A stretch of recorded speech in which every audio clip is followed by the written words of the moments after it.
Hello everyone and welcome. This is the All 12 Signs video series for the summer solstice, what energy, how that's going to affect each of the rising signs, as well as a very important aspect that was formed the day before the summer solstice, the exact point of when Jupiter and Saturn sextiled one another.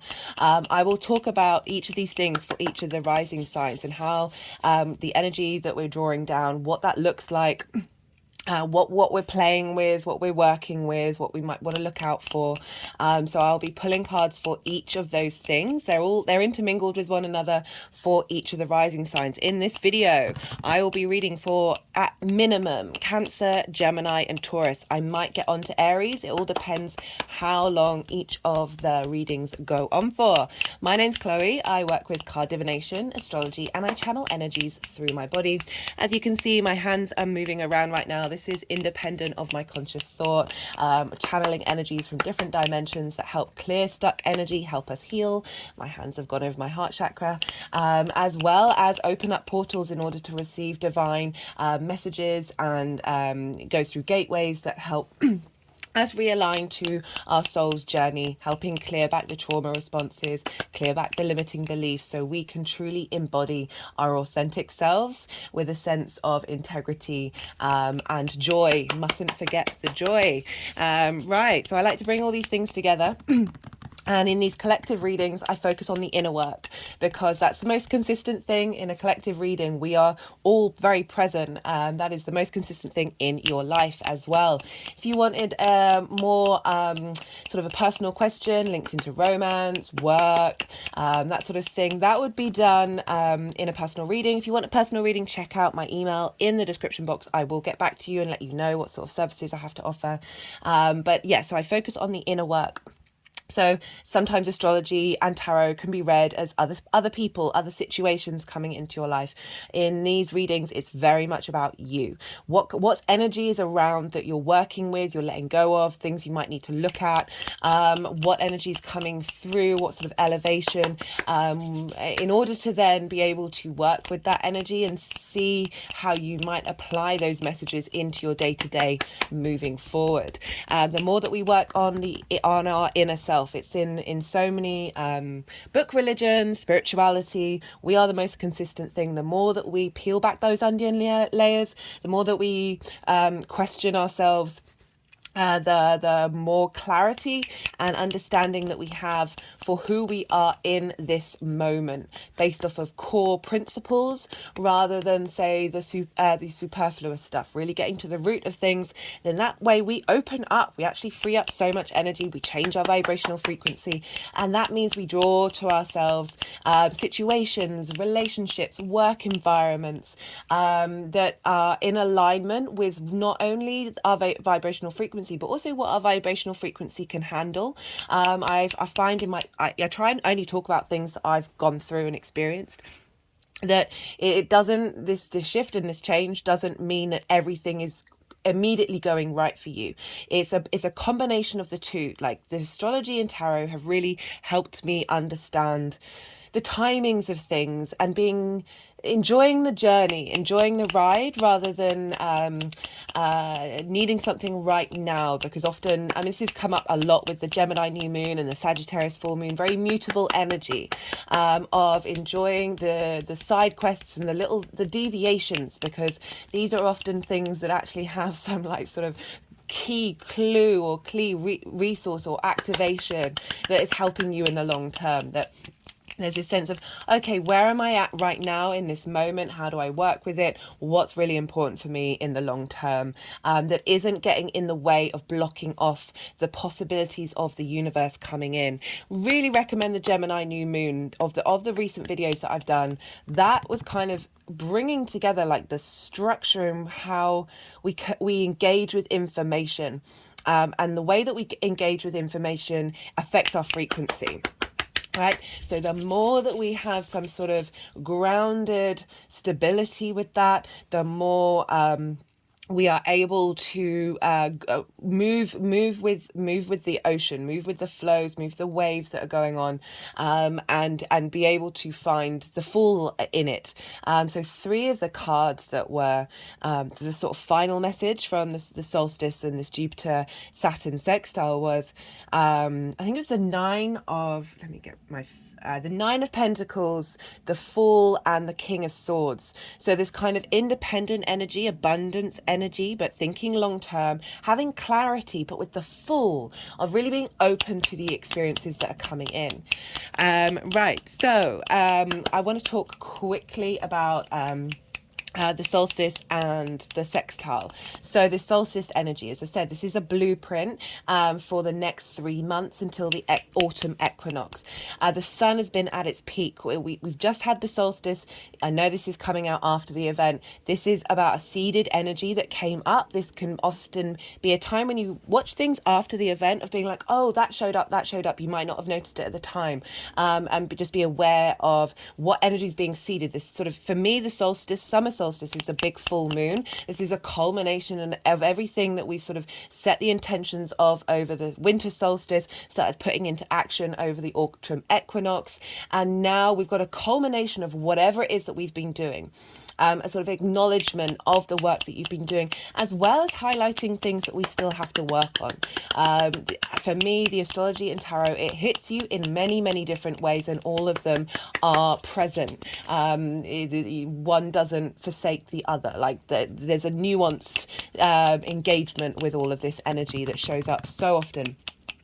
That this full moon is like the peak of the sun's light, that clarity of direction, of vision on the moon, our unconscious intuition. So we've got this big combination of the clarity of our intuition kicking in, the clarity of the direction that we're heading, moving forward, this very what's the word? Revitalized, the words are completely slipping from my brain, of the sun's energy, this light force beaming, that celebration of the sun is the summer solstice. With that combination of it being like a full moon, of that completion, but it's this honoring of the sun, and that now the sun is slowly going to be losing its light as each night goes. It's still in force. It's still taking up most of the time in the 24 hours. So we've got this clarity. We're still taking action during this. But we're bringing it slowly inward. We're cultivating. There's a bit of more forward planning. So if you think about the cycles of the harvest, this is when everything's starting to get going in terms of the growing phase, and you're aware that the harvest is coming. So there's a sense of planning, as well as taking action and enjoying the sunshine and being in this moment. It's this sort of bridge space between them. We then start heading more into the hibernation zone of the winter solstice. So this is seeding an energy of, okay, what have we learned? What's clear? Where are we getting ticks? Where are we getting pats on the back? Where is it not quite working? How are we integrating that moving forward over the next 3 months to cultivate it and keep that steam going, keep that motivation going, that forward momentum, while being in observation of the future without trying to overplan. Also, the sextile between Saturn and Jupiter. I talk all about this in the collective reading in a lot more detail, but I just wanted to give a little summary. So that was at its exact on the 19th of June. All the dates are in the description box. And this is in Jupiter in Taurus and Saturn in Pisces. Pisces traditionally is ruled by Jupiter. So Jupiter is governing Saturn. And Jupiter's in the sign of Venus, so Venus is governing Jupiter and therefore governing Saturn. So we've got a lot of strength coming from the greater benefics and that are influencing Saturn. Venus also has in her exaltation in Pisces. So we've got this very supportive, optimistic energy between Jupiter and Saturn. So Saturn, integrity, long-term cycles, making sure our foundations are strong, being able to walk our talk with integrity and responsibility. There's karma here as well, helping give a structure to the magic energetic of Pisces and being able to work that in for our long-term agency or with the collective unconscious. Check out the Saturn in Pisces transit video that I've done. I break down Saturn in Pisces way more. I go back through time over all the cycles of how this one is different to previous ones because of where Jupiter is. And so for, you know, the next year, we've got Jupiter in the sign of Venus. So we've got a lot of, if we think about Saturn in the last 5 years of being in its own sign, there's a coolness, there's a restriction, there's big questions that we needed to engage in, and now there's Venus. She wants you to feel good, she wants you to feel harmonized and appreciated, and this energy of a sextile is an aspect of Venus. So we've got this creative energy coming in. She was the patroness of the arts. She wants to bring in harmony. She wants to bring in value. You valuing yourself, and what is it that you value? What gives you pleasure? What gives you this enjoyment in the 3D experience from a very spiritual space? Because Jupiter is all about truth and wisdom, elevation, combined with Saturn, long-term structure. How are we embodying ourselves on a physical level? Taurus, our senses. How are we slowing down in order to bring the magic into us in the long term, right? So really, I'm gonna break it down where it falls in each of the rising sign charts. So speaking of rising signs, I recommend you check out your rising sign first. This is where the first house, where your ascendant is, and I work with the whole house system. So each sign has the whole of a house. So the astrology will link into the rising signs. This doesn't mean you shouldn't look out for any other sign, sun, moon, Jupiter, Saturn, whatever it is you want to look at, any sign, even if it's not got anything in it, you have all those signs in your chart. Look to that sign, where that falls in your chart, the house that it's in, the themes of that house, and apply those themes to the messages that come through. It's as if that sign has now moved to the first house and has taken priority. So you'll just take what resonates, leave what doesn't. Some messages may be for you, some may not. You can always kind of tell, like, I watch tarot readers, and sometimes their readings absolutely hit the mark, and other times I'm not connecting at all. Doesn't invalidate past experiences. Take what you need to take, leave what you don't. Not everything will resonate. Yes, so as I said, pulling pulling cards for two different things, but they're all intermingled with one another. This sextile was still around the summer solstice. We've been feeling it, the lead up. For the next year, Saturn and Jupiter are by sign sextiling one another. A sextile, you usually have a smaller orb, so it's round like 3-degree orb. It can vary in size. It all depends on your practice and how you're seeing this resonate. But we will be feeling this sextile energy, this very creative energy, for a time now. So yes, it's after the event. Maybe look back to the 19th and see what might have popped up at that time. But this is creative. We're seeding things. We're heading towards the square, which will be when Jupiter moves into Gemini. And that is when things might come more into fruition, because squares are more a 3D manifestation. Sextiles can just be feeling really good. And when you're in that space, you're like, the creative buzzes keep going. You're not in survival mode, you're in comfort mode. So all of this energy is being seeded. As I said, it's after the event. It doesn't mean that this energy isn't here for you. Okay, I am going to leave it at that, and I'm going to kickstart with Cancer, and then I'll do Gemini and Taurus, might do Aries. Recommend checking out the other introductions, because I do try and bring different things into it, linked into what's going on. I've also done a Venus retrograde transit video as well. That and Jupiter. The Jupiter transit, those two are very interlinked with the summer. So if you want a sort of an idea of what might be coming up for you, go check those out as well. Thank you so much for being here. It means a lot to me. It really does. Thank you for your energy transfer and your time. I appreciate how precious it is. So on that note, be good to yourselves, be good to those around you, and most importantly, be well until we meet again. Cancer rising. How you doing, Cancer? For those of you just checking into the Cancer energy, look to where it falls in your chart, the house that it's in, the themes of that house, and apply those themes to the messages that come through. Take what resonates, leave what doesn't. Well, in general, regardless of whether this is Cancer rising or Cancer sun, moon, wherever it is, this solstice energy falls in your sign every year. And so you'll get this big boost of cardinal energy, this desire to instigate, to get the ball rolling with things.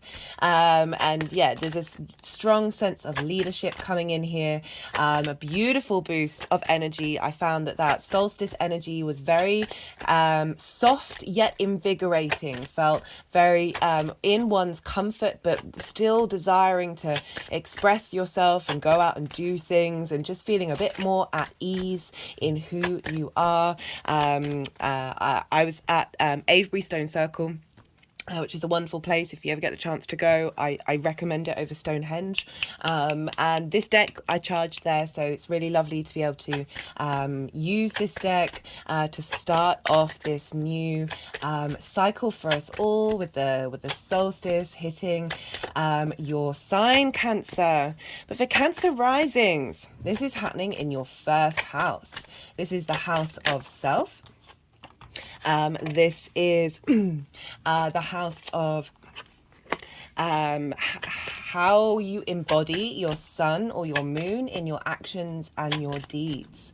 It's the lens in which your sun or your moon operates out in.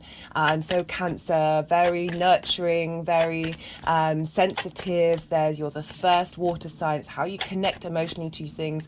Very intuitive. You know, we've got the moon here, and very caring. There's also a sense of community, of gathering around the well source where we would be able to get water from, you know, that sort of instigating cardinal energy of water, of you wanting to create community in a way.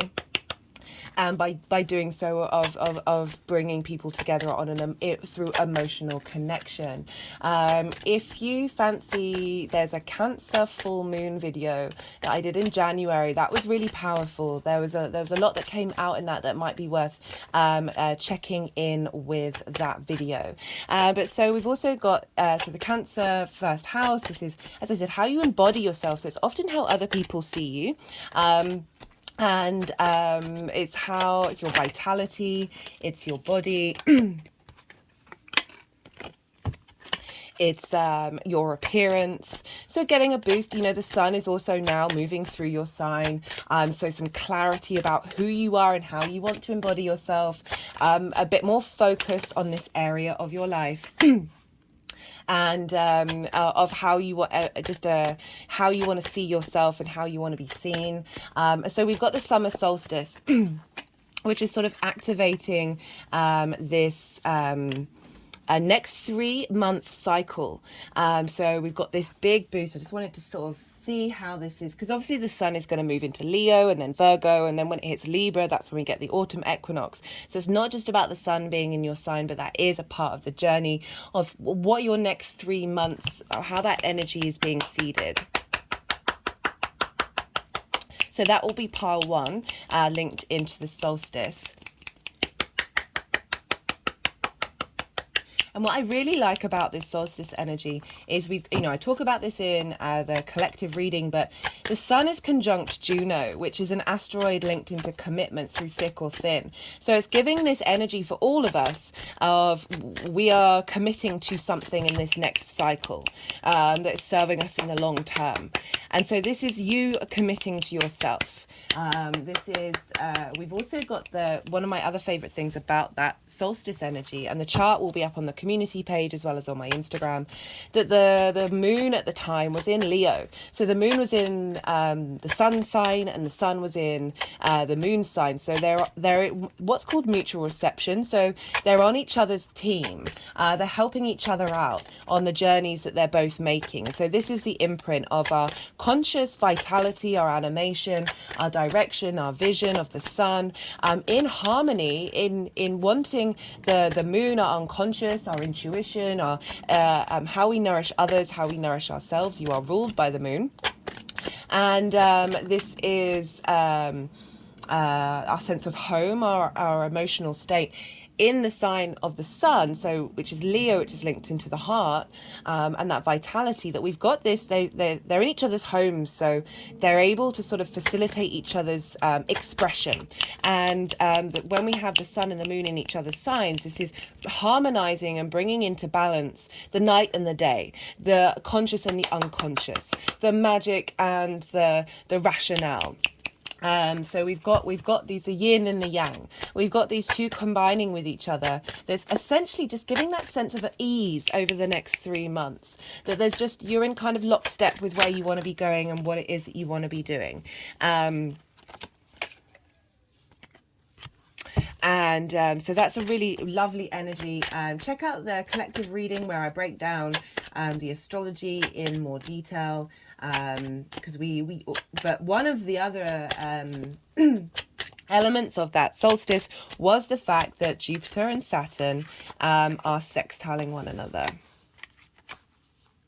Sorry, they're just trying to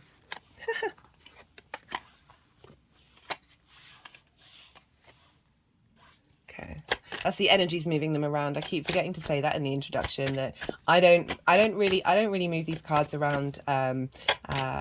It's the energies that I channel that do so. So I'm left second guessing until the very end, as much as you guys are, of what's going on with the cards and where they're headed. And so let's talk about Jupiter and Saturn. So you have the Cancerian summer solstice happening in your first house. But the other aspect is Saturn over in your 9th house in Pisces, trining your Cancer energy just in general. And Saturn, as I said, go check out both of the transit videos that I've done for Saturn and Jupiter, because you'll get a wider understanding of what the importance of this. And I forgot to mention it in the introduction.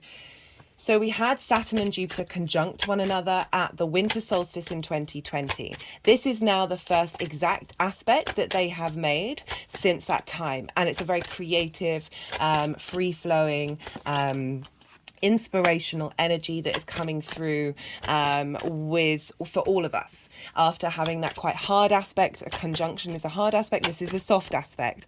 So this is the first one, and when the outer planets make these kind of aspects, they set about change for the next part of the cycle. So it's not going to be something that's happening immediately on the day, well, it could have done, but it's representing a longer term cycle. And so we have Saturn over in the 9th house, and this is the house of perspective. So you're having Saturn move through there, give you a sense of responsibility and understanding of your own authority and how you map yourself out in the world. So that's linked into spirituality, book religion, ethics, philosophies, morals, being connected to nature, connected to science. However you frame it, it's your perspective of the outside world, the universe, and then how you are in it, how you map yourself in it. It's linked into higher learning, mastery of anything, traveling to a different location. So Saturn moving through there can just give a sense of responsibility of how you want to walk your talk in terms of how you look at the world. And we've got that with a combination of Jupiter over in Taurus in your 11th house. The 11th house is hopes and dreams, friends, groups and alliances, and reaping the benefits from your 10th house, which is your life purpose, your career, how the outside world sees you.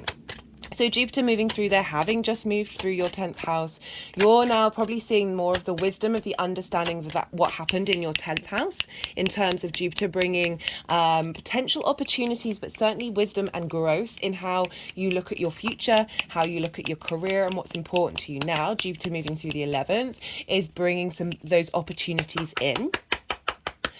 From what you've learnt. Jupiter is about expansion and elevation, cohesion, a sense of inspiration. It's linked into philosophy, truth, just sort of the knowing, the sort of the big picture ideals is Jupiter's domain. Can be idealistic, can be optimistic, but with that inner wisdom, what we do is we learn what's important to us, and then that's when our frequency changes and we're at this point of being able to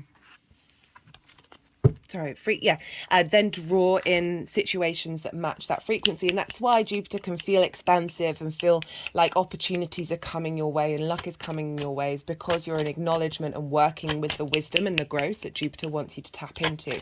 So giving expansion to your hopes and your dreams, finding wisdom in groups and alliances, because Jupiter, the planets can also represent other people. That there is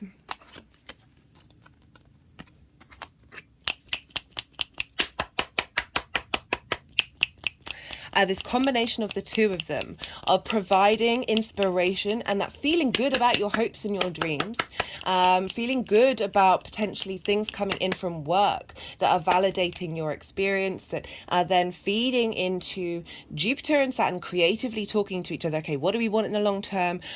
How do we want to expand in this? How do we want to feel in our physical bodies, our senses? And how are we connecting to the magic of the universe to facilitate this? Okay, they've put the deck down.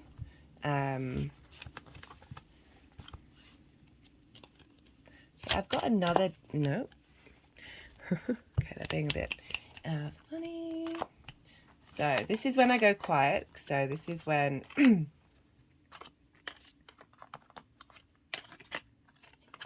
is when they're moving it around, and I find it difficult to channel in this way, and to speak and think at the same time, as is probably quite apparent.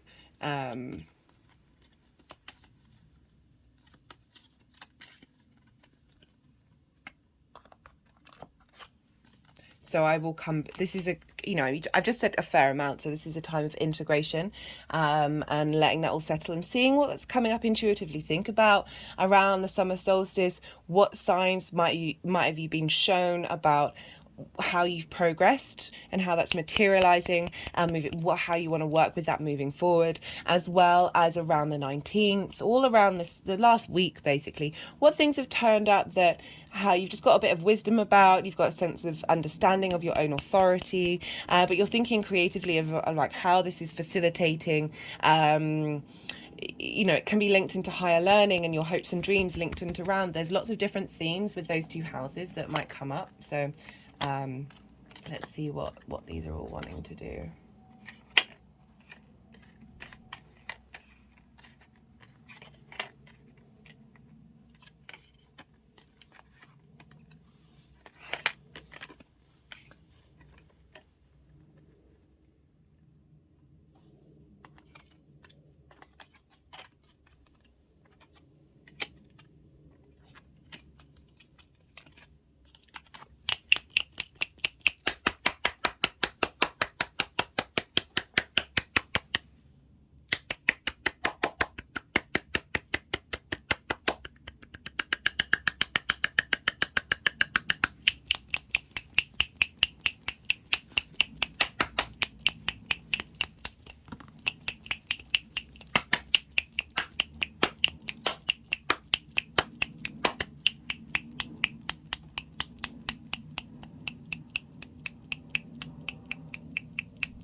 Sorry, I just wanted to zoom out there for a second. So we're try and get that ring light off the. This is a new deck, as I said, and it's covered in coating, which my old deck wasn't. So I'm readjusting to what that looks like. Okay, so we've got a fair amount of cards for the solstice, and it's kind of giving the impression of where you've been and what you've been working through, what's coming up, and then how this energy is moving forward. So we've got the Five of Swords here, along with the Six of Swords. So there's this quick movement away from conflict, and going into a space that's now calm. You see here we've got rocky waters, and now you're being guided into a new space. We've got the Two of Wands. So when I'm not moving these cards, so just bear in mind when they're doing that. There's usually there's usually other things that I could say, but they're kind of wanting me to move on. But let's stick with this for a little while longer. So we've got the Five of Swords. Do bear with me and the energies. Like sometimes they can be completely nonsensical, and that is just part of the other dimensional energy of the. So we've got the Five of Swords, the Six of Swords, and the Two of Wands. And so this is about letting the dust settle. That you might have been brainstorming, and one idea has won. Right, so we're dealing with swords here. So this can be a very conflict-driven card. Of all the cards in the deck, this one is the one that has that kind of energy. But it is swords, and that is ideas, that is thoughts. So it's moving from one space of either there's an element of conflict, of winning, like some situation you've needed to win. There's a sensitivity there. There's a trigger sensitivity over words and things that you may feel that the situations are combative, but it's kind of like winning at what cost. We've got this with the Six of Swords, and this is about, another word for this card is science, and I love that because it's kind of representing you're moving from you're going to a different space, whether that's a mental space or a physical space, and you've only got a certain amount of room to take things with you. What are you taking? What is important to you that is tried and tested, that actually fundamentally supports you on your journey? Because this is saying that there's a clarity here. You're having to leave behind a different embodiment, I'm wondering, just because we're dealing with the first house for Cancer risings, of like what this energy, how this energy is showing up in the first house, of like, how do we communicate our emotions? Because there's a lot of sea in here linked into water. How are we communicating our emotions that is going to take us into a calmer space? Our emotions are incredibly important, but they do pass through us, and sometimes we need to feel those in that moment, but there's a sense of mindfulness here. There's a sense of responsibility coming in. And I say mindfulness particularly because we've got the Two of Wands here. And this is about long-term manifestation. So this sense of contemplating the new lay of the land that's coming in, the new energetic dimension that is facilitating you being able to manifest in the long term. And with real control, because it's going with the King of Wands, and this is about knowing your passions, knowing your drive, your motivation, your direction. Is very independent energy, being very confident in being able to express yourself without, it is fire energy, without feeling that you're getting burnt up. You are able to withstand the fire or those trigger situations that may have caused you to, this card can be, you are both, that you can either be, or both, the people who've lost the fight, or the person who's decided, well, I'm fighting at what cost. But again, also very much a new way of thinking in terms of of thoughts that you have, like brainstorming, and so one idea is going to win over the other.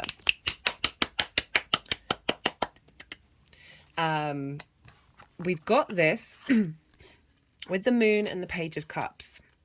Now, I love this combination with what we've just been talking about. So a very sort of mental space, and getting a new understanding of go check out the Gemini new moon, which you would have had for Cancer risings in your 12th house. I'm kind of getting the feeling that that's the link coming on off of the back of that, because that new moon was days before this summer solstice. So this summer solstice energy that we're still in is when we're sort of, those seeds have been planted from that new moon, but now we're going to be taking steps to integrate that. So I do really recommend checking out that collective reading. It was pretty phenomenal, and also the introductions for that new moon. Because we've got here the Page of Cups, so we're moving away from fire and air, and we're bringing in water, which, you are a water rising sign, and the moon. Yes, this is a Pisces card, but, it is representing who you are ruled by, the moon. So this shift and change is this lovely combination of the Page of Cups. Pages are there's a usefulness, there's a sense of apprenticeshipness, there's bringing in messages. They're just really excited about being able to talk about what creative things you're talking. You just, it's very useful being able to express yourself. There isn't the jadedness with the pages. Of like, oh, I'm so excited about this thing that I'm intuitively connecting to, this creativity that I want to work with, this new emotional embodiment of self, but from a space of joy, My hand just went over my heart chakra. With the moon, deeply sensitive, deeply intuitive, really being able to, if you notice here, we've got a dog and a wolf. And wolves, all dogs came from wolves. Essentially, wolves were the first things that we tamed as a species. This is acknowledgement of those different parts of us that which seek, and arguably who won, the wolves who then got fed all the time, or us who got dogs that were able to protect us. I mean, don't get me started on the breeding that we're doing at the moment, because it's horrendous. But this is bring I'll stop getting off track. This is a combining of this sense of control and loyalty, and also this wild, deeply spiritual wolf energy. I bumped into someone on the solstice who kept seeing signs linked into the wolf. And it was like, okay, well, if you're seeing those signs from the animal kingdom, you might want to investigate what's going. So this is there's a lot of nature here, of really asking you to, I just feel that this is setting the stage for you to reconnect to your intuition and your sensitivity in the most beautiful way, but having this sense of understanding that your emotions too can be tamed without diminishing the raw, intuitive, instinctive drive that you have. And done with joy. Love this for you, Cancer.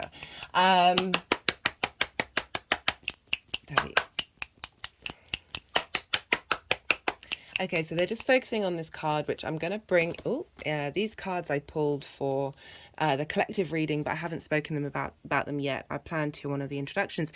And this is the central sun that came up for the solstice energy. Abundance, downloads, regeneration, success. So very much this sense of renewal, this sense of, okay, where are we at, what are we doing, and now how are we cultivating that for the harvests then to come in the autumn equinox, when day and night are in balance. So I feel like you're getting a lot of, even though this is the moon card, a lot of sunlight with the sun moving through your sign, of clarity, of direction, of how to utilize and engage with your intuition. You can be both this and this at the same time. What I've been taught, and I might bring this up again, I talked about it a lot in the Gemini new moon, is paradoxes. Being able to hold space for numerous different possibilities and versions of self that do not invalidate one another. And the more that we do that, the more that we're at peace with ourselves, the less we get triggered by situations that feel like they're threatening us, because you've made peace with every part of who you are. The good, the bad, the ugly, whatever, yes, you might want to change things, adapt and grow. It doesn't invalidate the fact that you can still love the version of you and all the past versions. The Cancer is very much linked into memory, of really being able to hold this Page of Cups, this joy. Of all the pages, it's not quite so much in this deck, but certainly in my old deck, this page was the one with the biggest smile on its face. Page is talking to a fish, right? So it's that sense of creativity and fantasy, that joy, that exploration of the pure fun of engaging with these things, and not the heaviness that emotions can bring us. Okay, so we have, these wanted to be in two separate piles, but this is for the sextile between Saturn and Jupiter. This is really highlighting, this is about cultivation of ideas, of creativity, because the sextile energy is a soft energy, it's a flowing energy, it's instigating creative juices for things to then manifest when Jupiter moves into Gemini, which will square Saturn. So we've got this lovely enjoying, cultivating, planting these seeds at this new part of this cycle. And I'm getting the feeling, because they wanted to put these cards separately, that this is kind of what the energy, what you're cultivating and you're bringing forward in the future. So we've got the Four of Pentacles, the King of Swords, and the Three of Cups. Really enjoy this combination because there's inner power, inner strength, this Jupiter in Taurus of you knowing your own inner sovereignty. And, you know, you see these pentacles, which are, you know, the shape of Venus. This is about protection and love in the 3D world. Underneath their feet, over their heart chakra, on their crown chakra. So you've got this protection energy, but this joy energy coming in from Venus with this Four of Pentacles. I know it can also be about holding on to things, but that very rarely is the message that comes through when I read this card. This is about the ninth house of how you see yourself in the world, and you being able to feel confident in that moving forward. We've got the King of Swords, clarity, direction, being able to take action with that peace of mind. You know, Saturn being in Pisces, helping give structure and form. This can often be linked into Aquarius, which is a sign that's ruled by Saturn, given structure and form for you in order to, and this was the one that I was getting the most for Saturn in Pisces, funnily enough, is this harmony and communion with the magical, because Neptune's there as well. So Neptune's also in the mix of just finding the wisdom and the karma of life and the flow of it, and being able to be in harmony with that, being able to be in harmony with yourself and how you see the universe and how you see the world, a sense of hope, and being able to work with you being able to work within that structure. You know, there's a real flow and celebration here. This also can link into what is being cultivated and created is going to be cause for emotional celebration further down the line. Right, let's pull some clarification cards and let's see what wants to come up for Cancer rising. You know, I was talking about Saturn, talking about karma, of being able to see the journey, see those cycles that you've been in clearly, realize that they are a part of your soul's journey. They do not hold you for a life, for forever, and they have helped you get to this King of Swords space. And bringing in a new sense of strength and celebration off the back of this. As I said, this is very supportive, creative energy. Venus involved, wanting us to feel love, bringing in a sense of harmony, and through that, despite, even if it's bringing up difficult situations, this is kind of like, well, I've got this. I know who I am. I know what I want. I want to work. There's a sense of let's build, let's give structure, let's have some fun and see things clearly. That wisdom and responsibility and joy and abundance with the combination of Saturn and Jupiter coming in, kicking start a longer term cycle for us all. Well, we've got effort. Yeah, okay, going with the Five of Swords, implying that there has been a situation that you have been in, whether you are it or whether it has been affecting you, that has been sort of pulling things down. So that's the phrase that wants to come into mind, that Five of Swords energy isn't very long-term supportive, that there may be a difficult thing that you've had to work through that's felt a bit kind of like, oh, you haven't won the thing that you thought you wanted, but that's rerouting you in order to get to this different dynamic.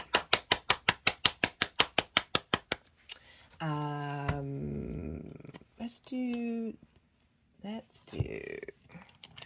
So that was the numerology deck. All the decks are in the description box if any of them take your fancy. This is the First Light Tarot, so let's see what wants to... Oh, this deck's got very... What's going on here?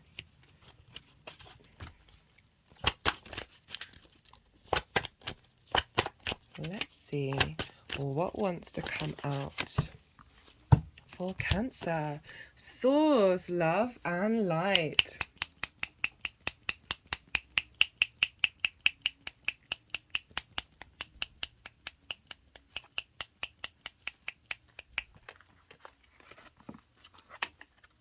Really finding joy, finding some lightness in this combination of Jupiter moving through your hopes and your dreams, Saturn moving through your perspectives, giving a sense of maturity and understanding of your perspectives, and being able to see what steps you need to make in order to essentially walk your talk. And Jupiter providing the opportunities, whether that's in groups or alliances, or from people, of learning and growing through that vibrational frequency, also helping facilitate your hopes and your dreams in relations to your perspectives of the world. Finding opportunities coming in from your 10th house that are helping you establish and understand who you are in this planet and the value that you have and the magic that you have, having Pisces in the 9th house, and being able to connect and provide strength and barriers around. I'm just thinking of that Four of Pentacles with Saturn in Pisces, of perhaps needing structure, needing boundaries around how you let the collective unconscious emotional space, which is a way of looking at Pisces, into your being, and being able to know what is working for you, and energetically letting energy that isn't serving that inner strength, isn't facilitating that, letting that move through you without it pulling you down.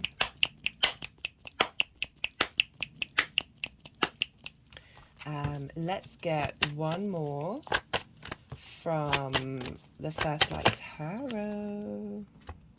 We've got the Empress. Hello, Venus. Development, growth, abundance, productivity. So really wanting to highlight that both of these cycles are helping bring in... okay, so I'm thinking maybe this is linked because this is Venus. So Libra rules Venus.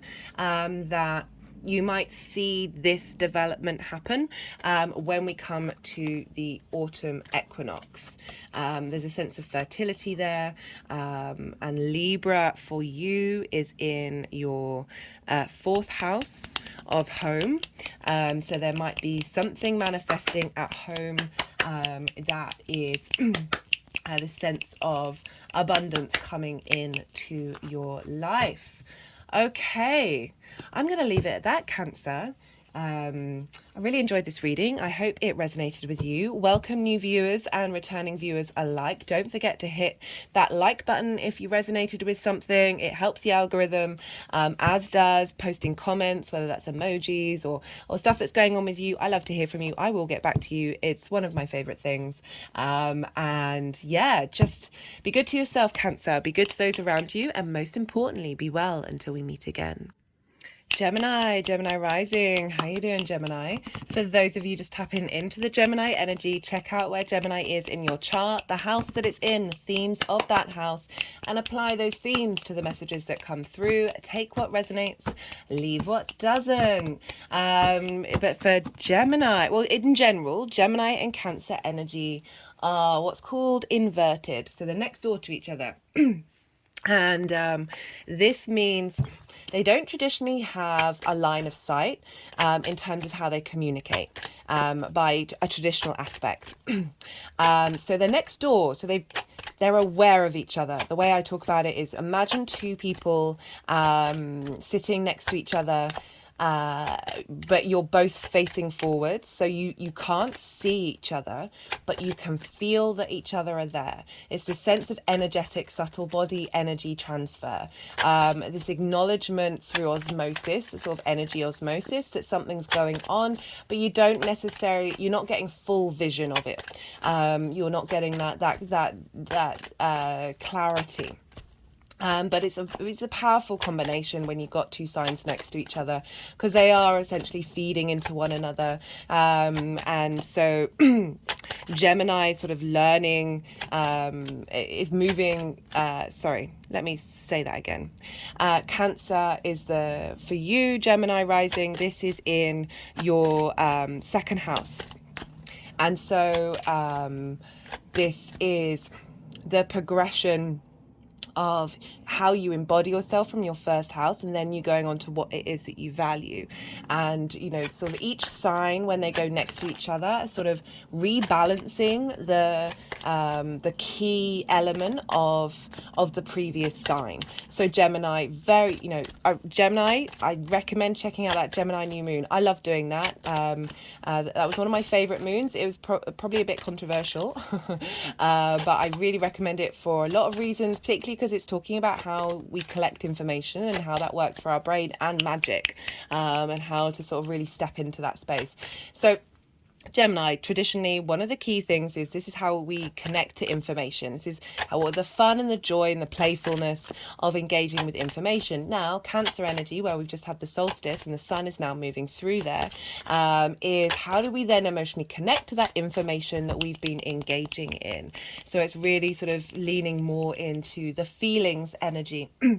That how do we nourish that information? How do we nourish ourselves with the emotional connection to engaging with the matrix that is the outside world? So, second house, Gemini rising. This is the house of your values.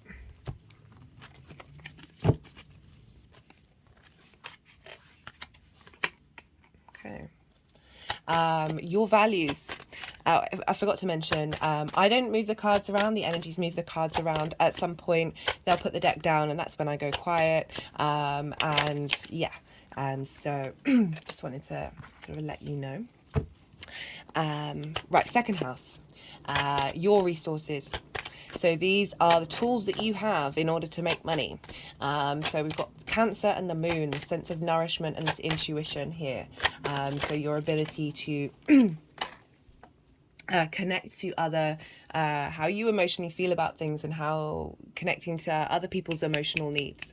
That sense of nourishment, the moon, the home, the mother, that mothering instinct, that caring for, that intuition, that sensitivity. These are tools in which you can then cultivate and manifest and make your money. So the sixth house is kind of like how you work. So second house is the tools that you have. The 10th house, your career, life purpose, is like the main thing that's driving you moving forward. So second house, your resources, the things that you care about and want to take forward with you. This is how you manifest and how you make your money. But the key thing that I like to focus on in these readings is how you value yourself. When we get that in alignment with reality and truth and not misunderstandings, trauma responses and limiting beliefs, the more that we are then able to see our tools that we have clearly, the more that we're able to see what we truly value in the long term. We understand what resources we have, what skills we have, and then we are able to manifest in a very healthy way that isn't a reflection of our limited self-worth. You know, I see it all the time in so many different people in so many different ways, that it's a thing that the human race really has struggles with. It's across the board. It doesn't really matter who you are. You can just feel it, even if they're not consciously aware of it. Yeah, this is a powerful sign to have in the second house. Like having your intuition as one of your key resources is pretty phenomenal. And it's then what you do with it, right? So much of our intuition, and for you connecting to your emotional body, how much of that is blocked, as I said, by limiting beliefs, trauma responses, is going to mean that our intuition comes out, like I see it as kind of like a labyrinth that the intuition has to go through, of all those layers of energy, those unconscious programmings that we have, that the intuition is kind of fighting to get through.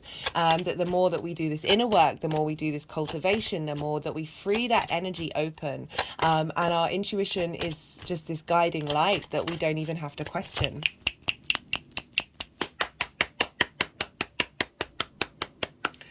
And so we've got this blueprint of the solstice, which is going to take us up to the autumn equinox of this culmination phase from the winter solstice. You know, this the intentions that we set, what we've been doing, we've been taking action. The sun has been taking up more and more space, so we've been more driven to do and act. And now the sun is at its peak, and now it's slowly diminishing. It still has, there's more sunlight than there is nightlight, moonlight, until the autumn equinox. So we're still very much in sun mode, but there's an acknowledgement that things are drawing in. We are having to cultivate. We're having to be in a state of observation as well as a state of action. So the solstice coming in the second house, which you get every year, of really activating and giving a sense, this vital boost from the sun, into how you feel about yourself and how you value yourself. And that's setting up the stage for... Oh, I just had a spider crawl on my leg. That's distracted me a little bit. That we are setting up the next cycle of, okay, everything that you've learned, how are we integrating that? How are we setting this as not just part of this cycle, but of continuing on? We've got a lovely combination between the sun and the moon for the blueprint of the solstice. The moon was in Leo, in the sign of the sun, which is...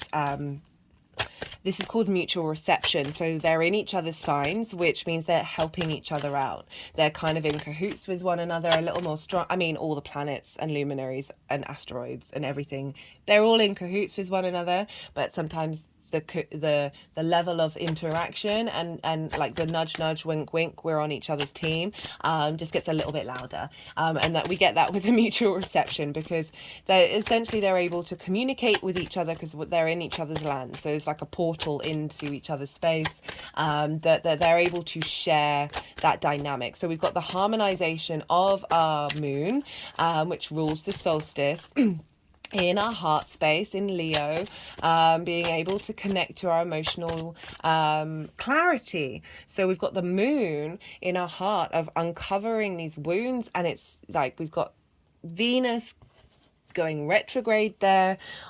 Really recommend that video as well, that transit video, because that's a big one, as well as the Jupiter one. That the moon, our unconscious, how do we nourish our heart space, and have the clarity and the vision, to understand the truth of our emotions, the truth of our triggers, and what is really at the root of that. So love this solstice energy, particularly that aspect. There were lots of other things which I talk about in more detail in the collective reading, which wasn't very long, my shortest collective reading ever, at 1 hour. I was quite amazed. So that's the kind of solstice energy you're getting, a strengthening of your value system, a strengthening of your resources and how you make your money for the next 3 months, that you're going to then be making steps in that direction. The sun is moving through Cancer, so you've got real vision and clarity in that area of your chart. We've also got, what else have we got? Yeah, no, I think that's it. Otherwise I will keep on talking. As I said, do check out the collective reading. The other aspect, one of the other main aspects for this solstice, is what the second pile I'm going to be pulling cards for. And that is, and this is a big transit for everybody, this is Jupiter sextiling Saturn. So Saturn and Jupiter made their first aspect in this new cycle of 200 years, where they conjoined in on the winter equinox, the winter solstice, in the sign of Aquarius. This was starting a new air cycle of these conjunctions that happen every 20 years.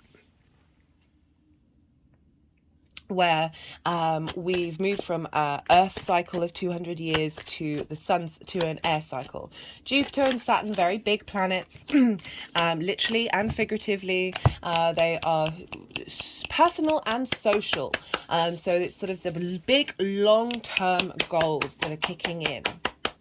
So this happened on the 19th, when we got the sextile with Jupiter and Saturn, and this is the first main aspect that they have made to one another exactly since that conjunction in December 2020. So good 2.5 years since then, and we've got it around the time of the summer solstice. So we've got solstices linked in here. So there's cosmic timing going on, where we're connecting to the lands, we're connecting collectively together. And so we've got this sextile between Jupiter and Saturn. Saturn is in Pisces, which for you is in your 10th house of your career, life purpose, direction you're heading in, how the big outside world sees you, and your reputation. It also represents bosses. Jupiter is over in Taurus, in your 12th house. Again, I've done transit videos on both of these planets, so I recommend you check them out. I'm going to be doing a transit video on Saturn's retrograde. So yeah, more information will be coming out on that. This is energy that we've been feeling for a while. It was seeded on the 19th exactly, and that is part of a longer term cycle. This is being recorded after the event. The energy is still very relevant. And it's often helpful to look back in hindsight of, okay, what came up around the solstice that was helping you see where you've come from and where you're headed, getting a peep into the future with the sun and that sense of intuition. And we've also look to the 19th, when the Jupiter and Saturn sextile was exact. Sextile is an aspect of Venus. Venus wants to bring about creativity. This is a soft aspect. This is free-flowing energy. Water and earth work together. They are yin, night in nature. They are receptive. They are as a sense of cultivation, of planning, of being in a state of observation, of allowing the stillness to come in, and through that, the magic. So we've got these two signs. They're in similar, they're yin night in energy, but they're both bound by gravity. They get along. So these two energies, it's like brainstorming, this sextile energy, but like having fun with it, getting a sense of harmony and appreciation and value coming with that Venus energy, a sense of love, of passion, of your career and your 12th house. So your 12th house is your hidden house. This is the house of mental issues, depression, anxiety, loss, grief. This is constructs of who you are. This is linked into trauma responses, limiting beliefs. Underneath all of that is the magic of your soul. It's a very magical house. It's a difficult one. There's a heaviness. There can be a need for isolation or a need for contemplation. And unraveling of self. It shows up in different ways for different people. It all depends on your personal chart. Jupiter's moving through that for a year. Again, I've done a transit video on that, in relation exactly to the Jupiter aspect rather than this combination. That you're getting a lot of support and wisdom and elevation in understanding who you are and the magic of who you are. So we've got this combination of Jupiter finding opportunities and wisdom, of unraveling concepts that no longer serve you, opening up space for your soul to expand, a sense of wisdom and elevation, of limiting beliefs that may have been blocking your career, because we've got the combination with the 10th house where Saturn is. Saturn giving you a sense of responsibility in your 10th house, a sense of wanting to be integral with what it is you're doing. There might be more work that you need to be doing, but you're able to sort of step up to what Saturn wants you to look into because of this lovely harmonizing combination of Jupiter and in a sextile with Saturn. So you're going to find it easier to do what it is that you need to do. And this is setting up brainstorming, creative ideas of how to engage in your career in a way that's coming from a very personal, authentic space of the hidden house. Whoa. Getting used to this new deck. It is a lot slippier than my old one. We are creatures of habit, and sometimes it can take a little while to break out of old habits to adjust ourselves. So you might be coming up with creative ways to unlock limiting beliefs and habit responses, addictions, whatever they may be, that can be found in the 12th house, that is giving support of the understanding and the responsibility that you feel in terms of where you're headed in your life purpose. That may be changing career, that may be elevating the career that you're already doing, and just getting a lot of support from the hidden parts of who you are in order to manifest that. So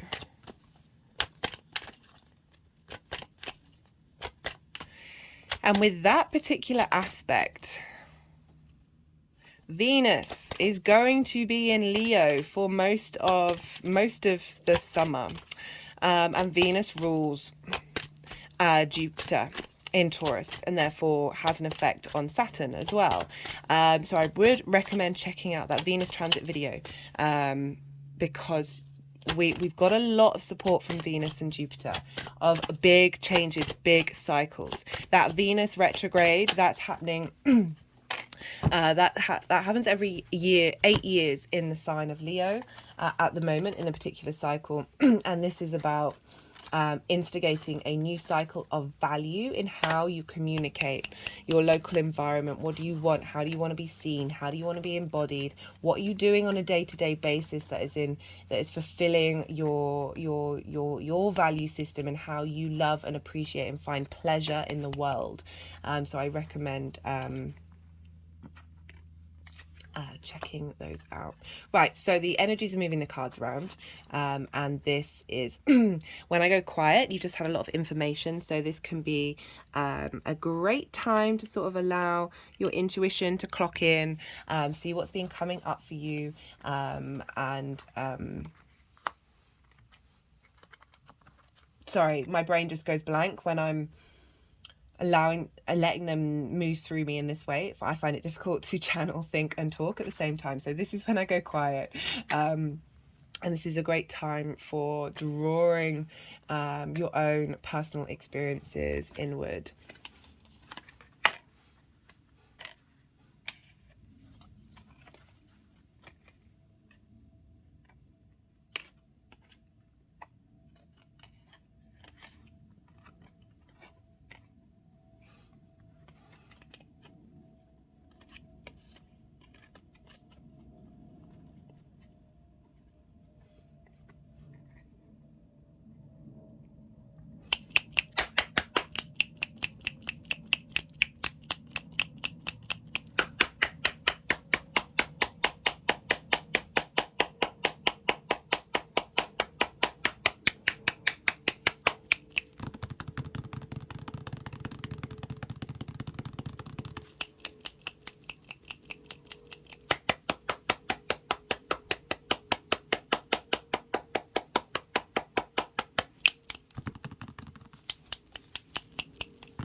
Okay, so we've got a really quite a fascinating combination, which I've never had before, for the solstice energy. We've got the King of Cups, the Moon, the Queen of Cups, and the Star.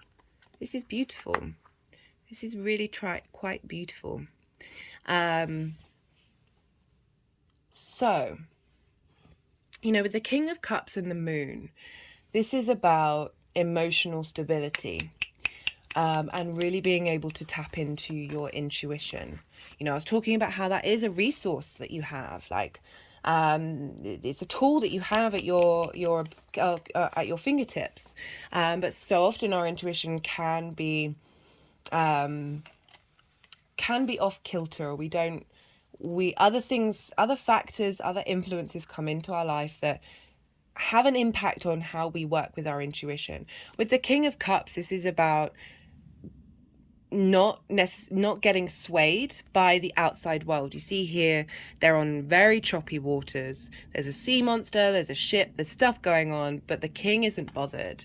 The king is in command of its innate intuition and deep sensitivity that isn't getting sidetracked by limiting beliefs and insecurities.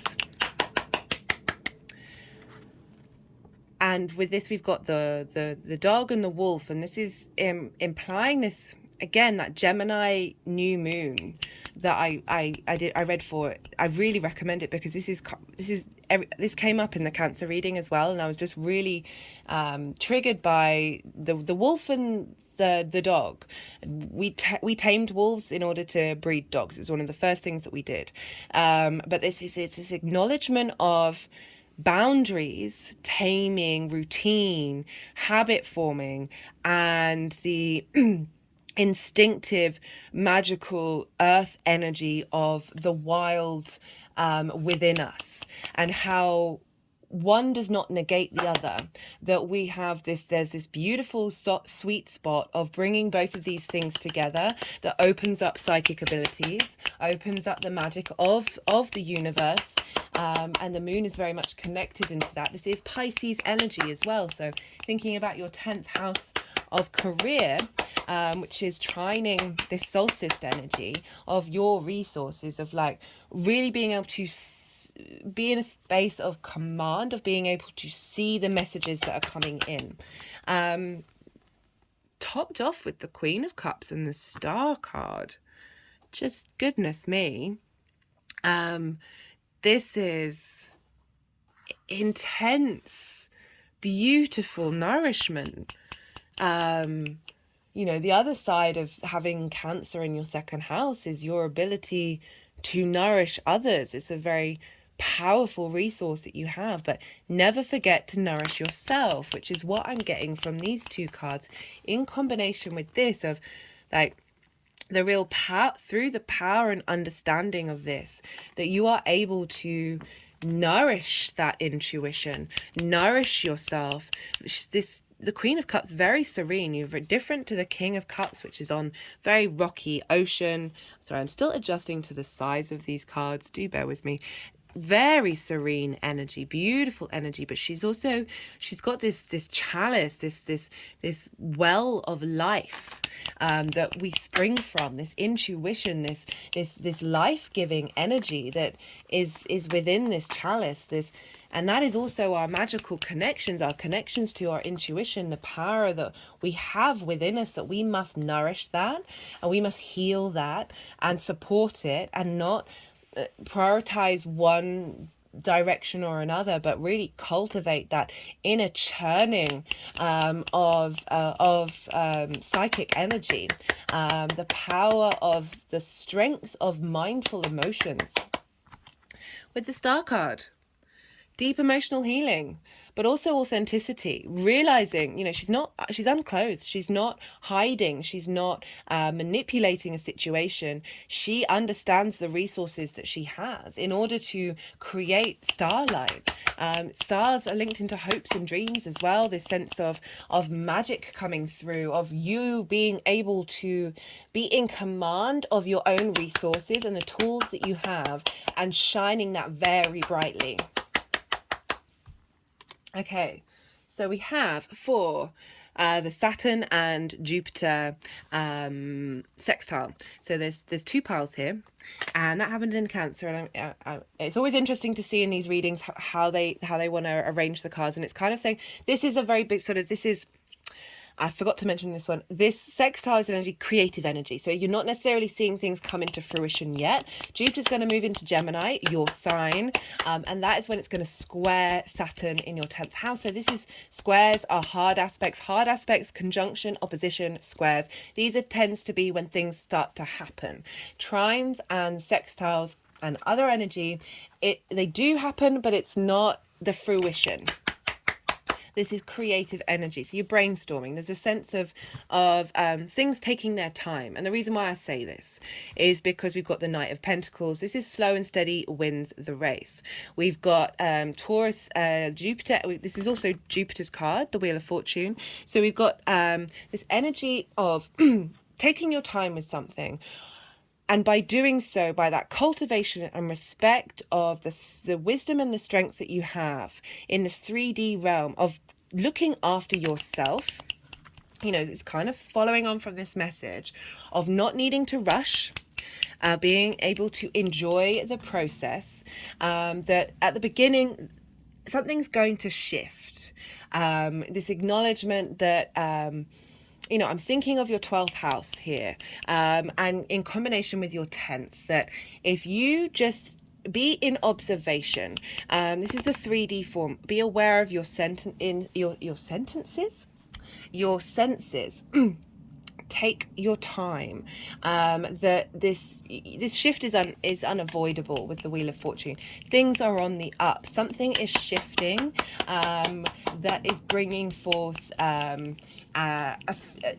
this. The energy of this sextile is very much feel good. We want you to thrive. We want you to survive.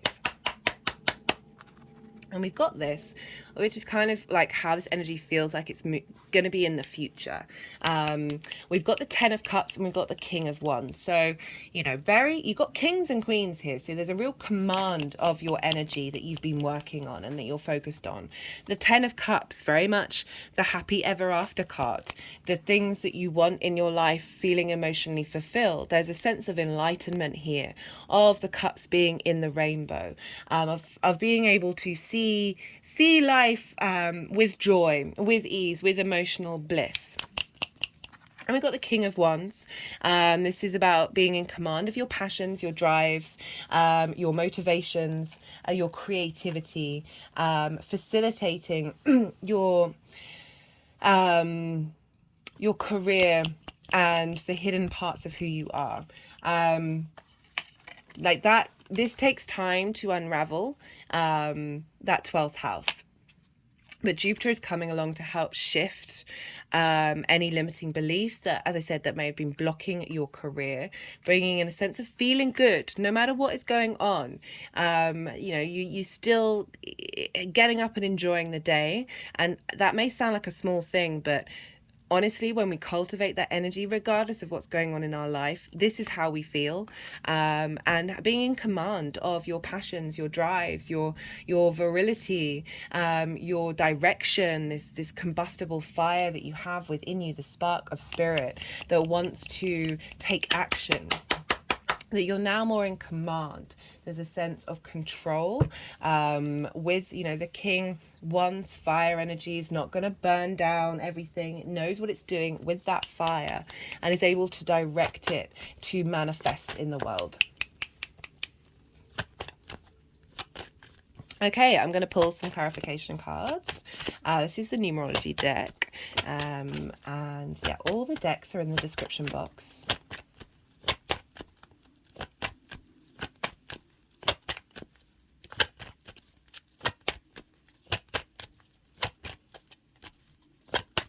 Yeah, I'm just thinking of that Knight of Pentacles and the Wheel of Fortune.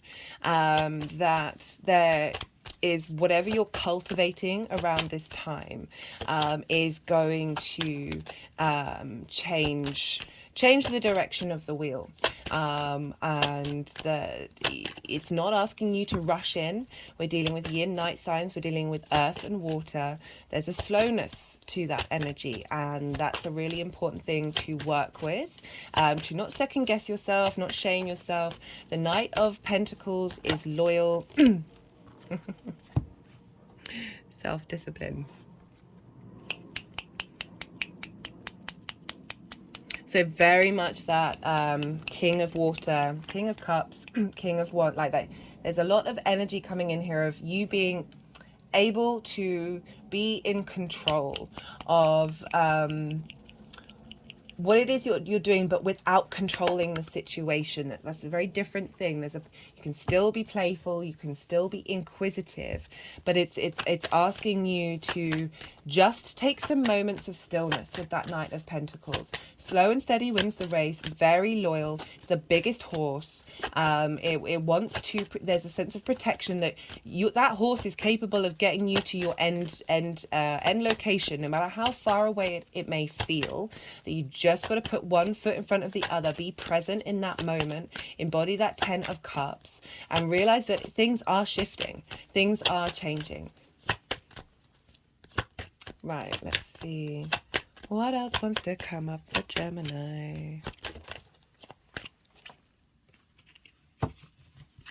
Okay, we've got spiritual career. Now, whenever this card comes up, it says any career can be spiritual. All it means is putting your integrity, your meaning, your values into what it is that you do. And that can be absolutely anything. It doesn't just have to be the stereotypical ideas of what is spiritual, you know, running around with incense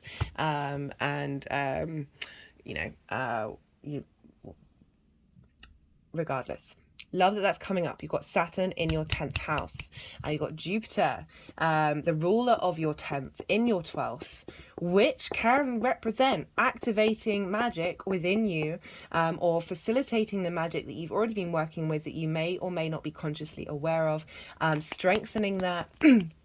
Bringing that into the forefront, getting really creative, getting a sense of appreciation of that magic, and being able to utilize it with Saturn in the long term. We've got source, love, and light. So really allowing that deep healing and compassion and understanding of the resources that you have, while still being full of joy, still feeling the light of it all. We can be serious and light at the same time. Gemini, I know I said already, check out that new moon. Paradoxes are the name of your game. Definitely with the mutable energy is very much a thing. This and that, not this and that. Now, here, nowhere.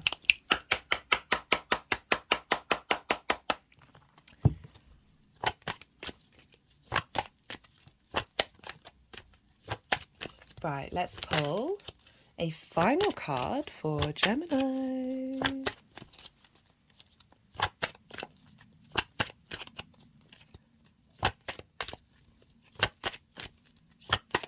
Yeah, so you're going to have the sun sextiling your house of work,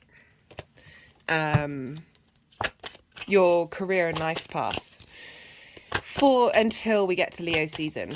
And then you're going to be expressing, communicating. Oi, Chariot. Hello, Cancer. Drive, determination, ambition, emotional control. Again, we've got another reference to emotional control. This is the Cancer card. This is about you being able to be in balance with yourself. Know that you have the resources that you need, second house energy, in order to move through this world with, it's not about control, it's just about an inner strength that means that you don't have to control things, you can surrender, and by doing that you're allowing the forces of nature to drive you forward because you are in harmony with it. Okay, Gemini, I'm going to leave it at that. That was a lovely message. If any of it resonated, don't forget to hit the like button. All likes, shares, comments help the algorithm one way or another. So personally, I love to hear from you, but I get that it's can be vulnerable to talk about yourself on the YouTube. Just leaving an emoji really helps. This is a growing channel, so all interaction with it helps push it forwards into the outside world.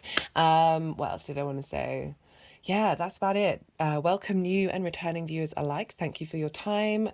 I know how sacred that is, and it means a lot that you spent some time here with me. It was a pleasure to read for you. Be good to yourself, Gemini. Be good to those around you, and most importantly, be well until we meet again.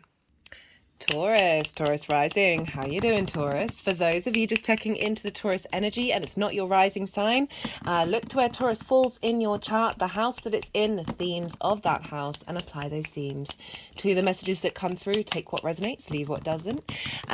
Just in general, Taurus and Cancer energy, they sextile one another. So regardless of whether it's your ascendant or not, we have this very lovely, supportive blueprint energy, this boost from the summer solstice that sextiles your Taurus energy. So sextiles are an aspect of Venus. This is when two signs are, so we've got water and earth here.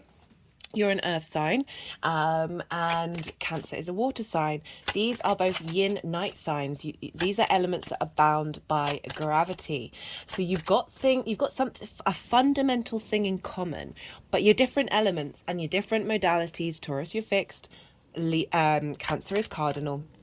So it is this element of brainstorming creatively from a common denominator.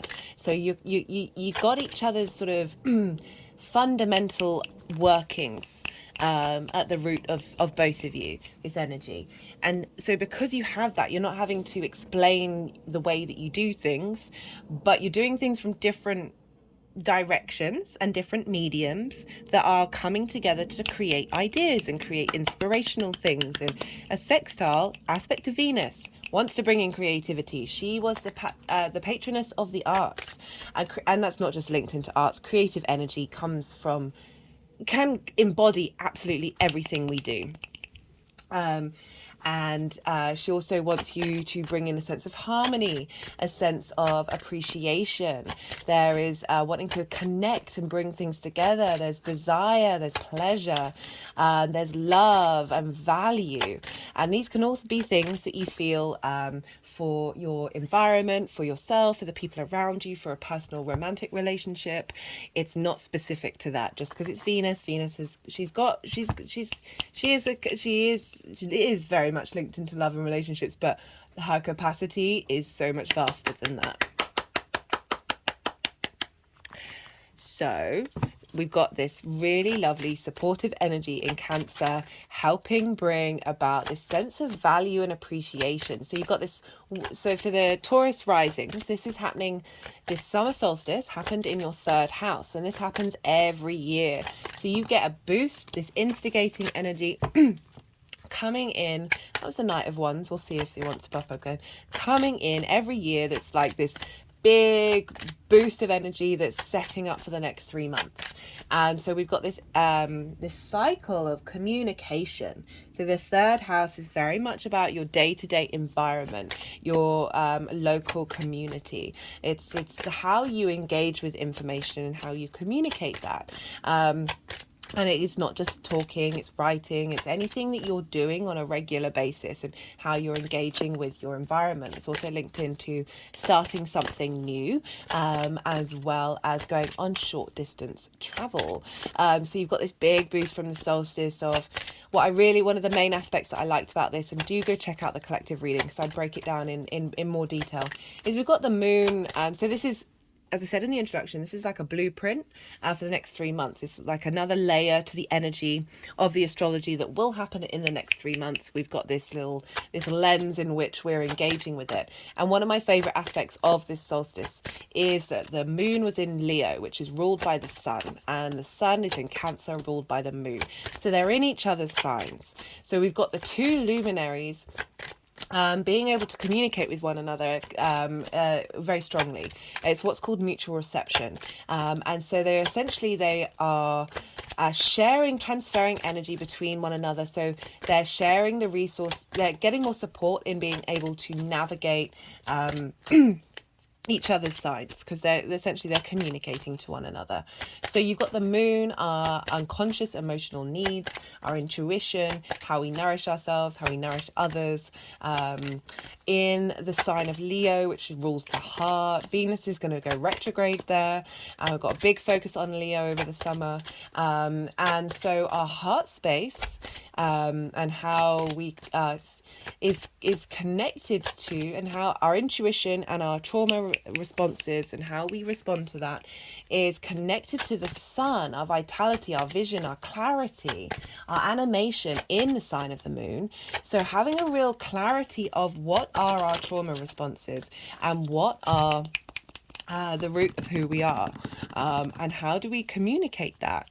So you've got this vision of the sun moving through Cancer. It's going to move through Leo and Virgo for the next 3 months, of engaging with that moon that was in Leo, of making sure that we see the truth of our heart space and allow there to be clarity to what emotions we connect to. What do we need to let go of? What are we revising and revisiting and drawing inwards? What are we strengthening as well? And so you've got this in the house of communication, and having the sign of Cancer in communication, which means being able to express yourself very intuitively.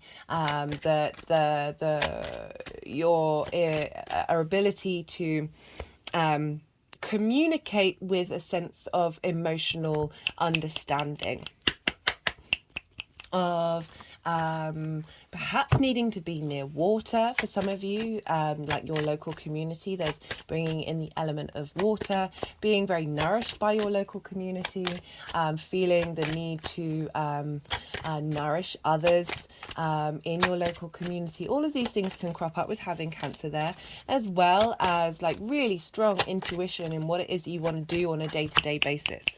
So really like being in your flow with that. There might be some blocks linked into starting new things that are linked into trauma responses and our moon's ebb and flow that might have blocked that very potent cardinal energy of instigating things. And the summer solstice, the cards are wanting to come out for you, Taurus. I'm always interested when that happens. Sometimes some readings, cards just come flying out. Other time, there's nothing coming at all. And it does make you wonder just how concise this message might be for you, Taurus. So, you've had a big imprint, this vitality of the sun, the clarity, celebration of the sun, this sense of feeling the warmth of the earth, this sense of being held and nourished with summer solstice.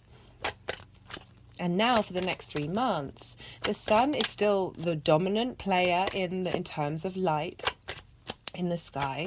The days are still longer than the nights, and this will be the case until the autumn equinox, but it is an acknowledgement that the days are getting shorter. There's this sense of moving to bringing in that yin-night energy, that cultivation energy, that being mindful of the future without letting it distract you from the tasks you've now taken. Is it bringing in everything that you've completed and culminated, seeing what now needs to be worked on.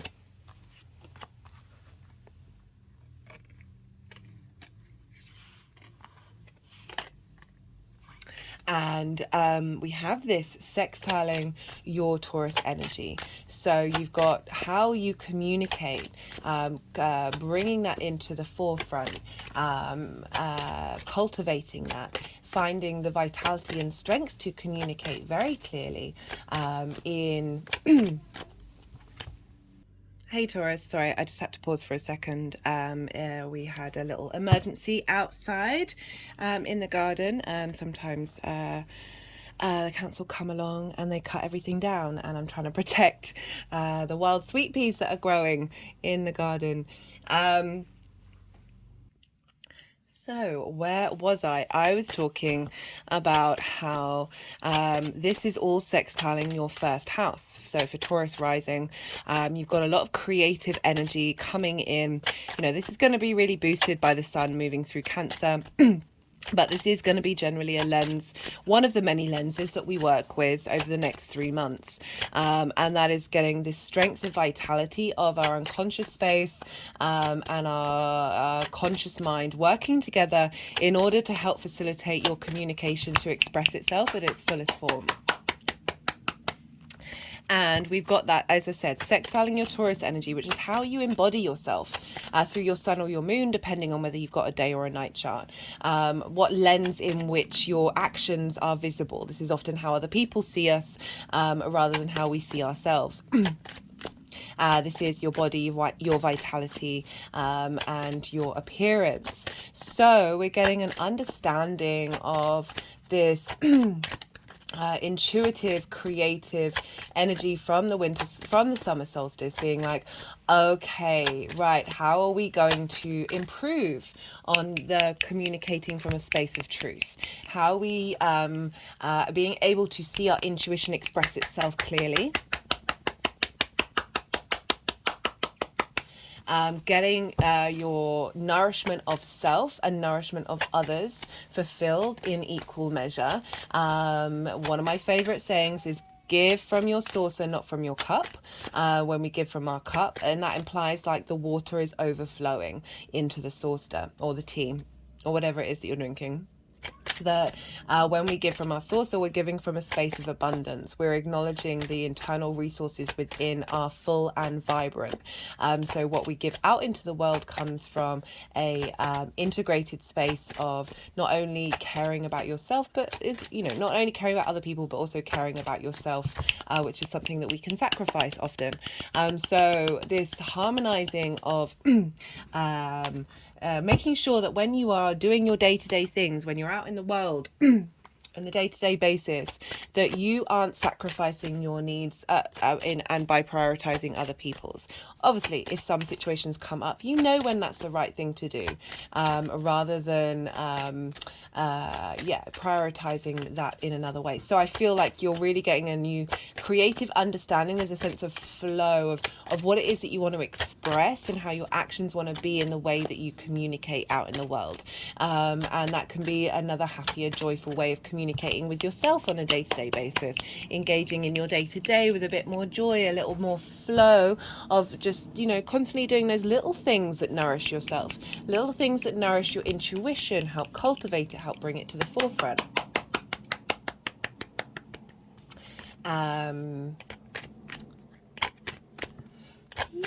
Just thinking off the top of my head.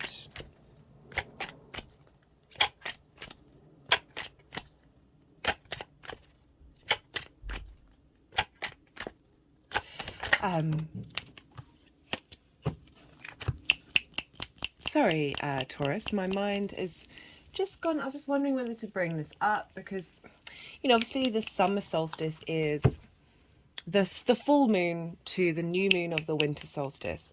So you've got Capricorn over in your 9th house of opposite the 3rd of your perspectives in the world and how you may have been reassessing what they mean to you, maybe learning something, mastering something, moving to a space that is not familiar to you. And you might have seen the repercussions of those seeds that you planted around the winter solstice. They may have not been anything to do linked to your 9th house, but whatever intentions you set down during that winter solstice, seeing how they've cultivated and grown, and then how do we integrate that into that Cancerian era of our charts. So those big picture philosophies, how you map yourself out in the world, coming down into the 3rd house of you then doing that on a day-to-day basis. So essentially walking your talk and being able to connect intuitively to a very organic way of communicating.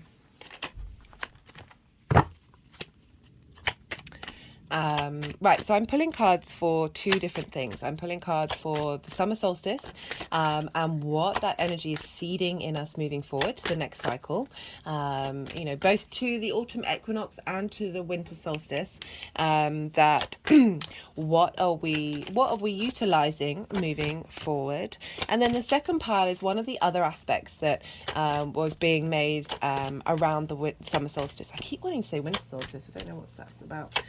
And this is the sextile between Jupiter and Saturn. And so this was exact on the 19th of June. But we would have felt this in the lead up. And we're going to... This is a very slippy deck. This is a new deck that I charged at Avebury Stone Circle over the solstice, which I like to try and do with... with the decks for each. I bring in a new deck for each solstice and equinox, so we're just tied into the changes that are happening. The way I look at that, when summer solstice leading up to the equinox, harvest is coming, right? And if you think about the cycles of food and growth and nature, you know that the harvest is coming soon. You're not quite there yet. There's still this sense of being aware that there's more time, we're growing, we've got this fixed energy of Leo coming in, but it's like, what are we instigating here that's helping us prepare for winter, helping us prepare for the future? Yin night signs, feminine energy, earth and water, it can often be a little bit more long-term planning than the fire and air energy that isn't bound by gravity. So there is this sense of enjoyment of the summer, but also being aware of, okay, how am I bringing this forward that's going to help me in the darker hours? How am I keeping that light of the sun at its fullest with me on my journey, while still appreciating the benefits of when we move into winter and we move into nighttime? Okay, so yeah, we would have felt that this sextile. So we had a Saturn Jupiter conjunction in Aquarius at the winter solstice 2020. This is starting the cycle of a new 200-year cycle of Jupiter and Saturn conjuncting in air signs. We've moved from Earth for 200 years, and now we're moving to air. Now, this sextile that's funnily enough happening in Earth and water, so not an air or fire sign, is the first main aspect that Jupiter and Saturn have made with one another exactly since that conjunction in December 2020. So 2.5 years ago. So we're now getting this sextile energy of how are we getting creative? How are we cultivating the next part of the cycle? So this is a big impact for us all collectively and socially and personally. So when we get the outer planets making these aspects, they have a big impact on us. And so we're moving from a conjunction to a sextile. So the impact, the sort of ta-da of the conjunction. And now the sextile is a soft aspect. So conjunctions, oppositions, squares, hard aspects. They can tend to show up very vibrantly and very in the 3D realm. And sort of more, they're like the manifestations of that energy. Sextiles and trines are more easy flowing energy. You're not having to put too much hard work into it. It's very creative energy. Coming in an aspect of Venus. She was the patroness of patroness even of the arts, but creativity can happen in any area of your life, any area at all, but there's a sense of bringing in a sense of value and appreciation, a sense of harmony, a connection, a drawing together, passion, a love, desire, all of these things. There's a fun, there's a playness to this energy. There's creative juices, brainstorming, trying to link up ideas together to see how they work, seeing what works in harmony and what doesn't, what do you need to tweak, what do you need to work on, having fun and appreciation between Saturn and Jupiter. And so for you, Taurus, you've got Saturn in Pisces in your 11th house. This is the house of hopes and dreams, friends, groups and alliances, and reaping the benefits of your 10th house, so life, purpose, career. And so Saturn's moving there, giving more responsibility. I have done transit videos for Saturn in Pisces, for Jupiter in Taurus, and Venus in Leo. Now, Venus is ruling Taurus, and Jupiter rules Pisces. So what's going on with these two planets is being affected by what's going on with Venus. So she's going to be in Leo for 4 months. So these transits are all intermingled with one another. We're getting help and support here. So Saturn moving through the 11th, giving structure to your hopes and your dreams, being able to bring that magic into manifestation. But maybe if you're in groups and alliances, having a bit more responsibility and duty, finding your own authority in the way that you communicate with groups and alliances, having a sense of reaping what you've sown from your 10th house as well. And that is all sextiling Jupiter in your sign, Taurus. Hello. Jupiter moving through your sign. So we've got this sense of wisdom and abundance coming in, this elevation of self. And I love this combination with the solstice energy of how you're communicating. So how are you expressing your hopes and your dreams? How are you expressing and embodying yourself from the space of wisdom?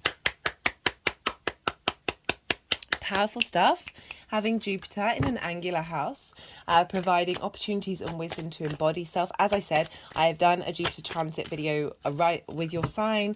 I've broken the energy of that down into more detail. I'm going to be doing a Saturn retrograde video series as well, which will bring that energy more in. But I've done a general energy for Saturn in Pisces. So check that out. Again, very supportive energy. Very facilitating, helping bring in creative ideas to work with responsibility and integrity, as well as the sense of wisdom and a little smile on your face. It's just feeling good about who you are, feeling confident in who you are from an innate space of wisdom, and how through Jupiter moving through your first, that can help facilitate the validity and long-term strength of your hopes and your dreams coming into manifestation if you're able to tap into the wisdom of Jupiter, and facilitate Saturn's journey through that sign of making right. Saturn wants you to be integral to yourself. Truly, that's one of the key things. The more that we work with that, the more we step up to our own autonomy and authority, and the more that we are able to, with respect and honoring the people around us as well as honoring ourselves, the more Saturn helps facilitate our journey, because you're already working on your strong foundations, giving a sense of reality to the fantasy, which I love. This combination of Saturn and Neptune, I think it's it's a good one. It's a good one.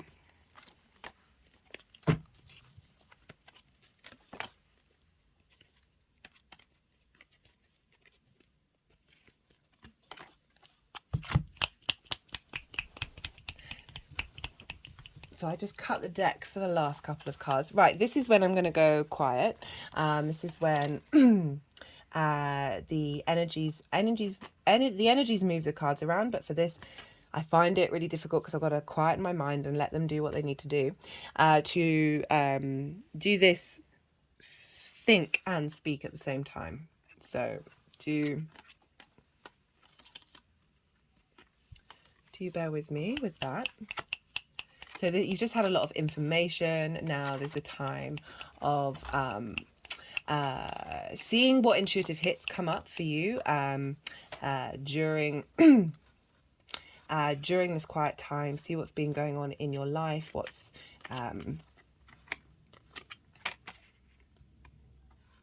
sorry, even though that's a bit of a spiel that I'm quite used to saying, sometimes my brain just goes, no, cannot compute.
Okay, so we've got I mean, there should only be two piles, but this is for the summer solstice energy, that in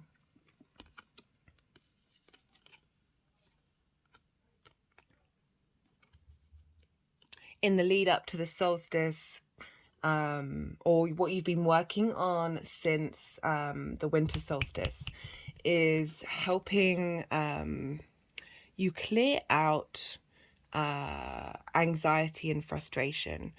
This is about worrying about things that genuinely aren't really in your control, and asking to I always call to look to the roses that are on the blanket, and you actually see here there are there's astrological signs and sign of the moon and all of these things that this is asking you to look to the things that bring you joy, those simple things that can make you realize that sometimes there are things that are out of your control that, yes, they are cause for worry, but that worry isn't facilitating anything. And, you know, with the fact that it's got all the astrological symbols on, it's like it's getting perspective of a situation, which is really also reconfirmed by the Eight of Cups.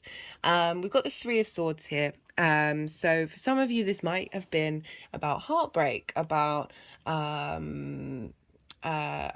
a situation not going the way that you would have liked it to. But in general, this card for me is like, this is absolutely anything that has blocked your heart off from being able to express itself freely. There's a sense of, you know, someone makes a criticism, makes a comment about you, and that sort of rings, it's like an earworm that just blocks off your ability to shine brightly and express yourself. And we've got this with the Eight of Cups, which is about leaving a comfortable situation. And I say comfortable, it's not just about leaving, right? Sometimes we find ourselves in relationships that tick all the boxes, feel comfortable, but, you know, isn't what you actually truly want. That's just an example. And that's an example of leaving something that looks comfortable but isn't actually working for you. The way I link to this is your habits. This is your limiting beliefs. These are our trauma love lessons that we've learned from a very early age, not just to do with love, anything we do in life, that don't serve us but feel comfortable because it's what we're used to. This is about going on a journey, getting a higher perspective, which is why I was kind of like, these energies, you've been working through this, you've walked away from this kind of dynamic. And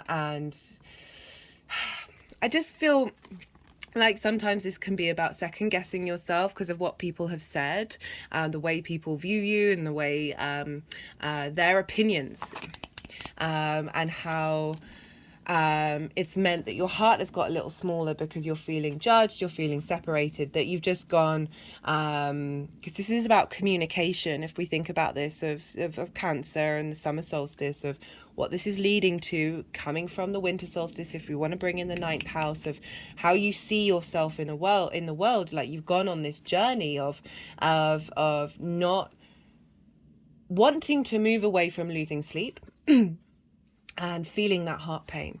And this is, I'd kind of forgotten what these cards were, so just seeing them, I'm like, well, that is backing up what I've just been saying, that this solstice energy, we've got the Chariot card, it is the sign for Cancer, and we've got the Ten of Pentacles. For me, this is all about innate inner power and having the strength. You know, you see we've got the pentagrams here, which this is representing the 3D realm, but this is the 5-pointed star formation that Venus makes around in her sardonic cycle. You are ruled by Venus, this appreciation of being in the 3D realm. On the crown chakra, heart chakra, and our feet chakras, this is saying, I am protecting my energy in order for me to thrive in the 3D realm. And that isn't a selfish act. So protecting from these swords coming in, you know, you've cultivated this inner strength, and lots of this may have shown up around the solstice where you're like, oh, no, I have gone on that journey. We're re-remembering of what you're doing and what's been activated. And that's going to be like really more ingrained. Like for me, my solstice experience was showing me what I've done and also what's to come. It was quite a phenomenal experience. The Chariot card, again, being in command of the resources, of knowing who you are in order to move with speed and ease and grace. Like, you notice he has the magician's wand. His crown is very much like the empress. We've got the high priestess in terms of the moons and the two representations of the two pillars. We've got the city background of the emperor. We've got this whole combination. We've got the lover's card. We've got the yoni and the lingam combination of that union of the feminine and the masculine with spirit. So the Chariot is all about being able to move through the 3D realm in victory, but that's not getting knocked off if through difficult situations, knowing you have the resources that you need, being aware of those resources, the power within. You see, they don't have any reins. This ability to move forward, to move in flow with the universe, regardless of what happens, regardless of what comes by. But there is that sense of victory, of championing your emotional responses and the command that you have of that. We have for Saturn sextile Jupiter.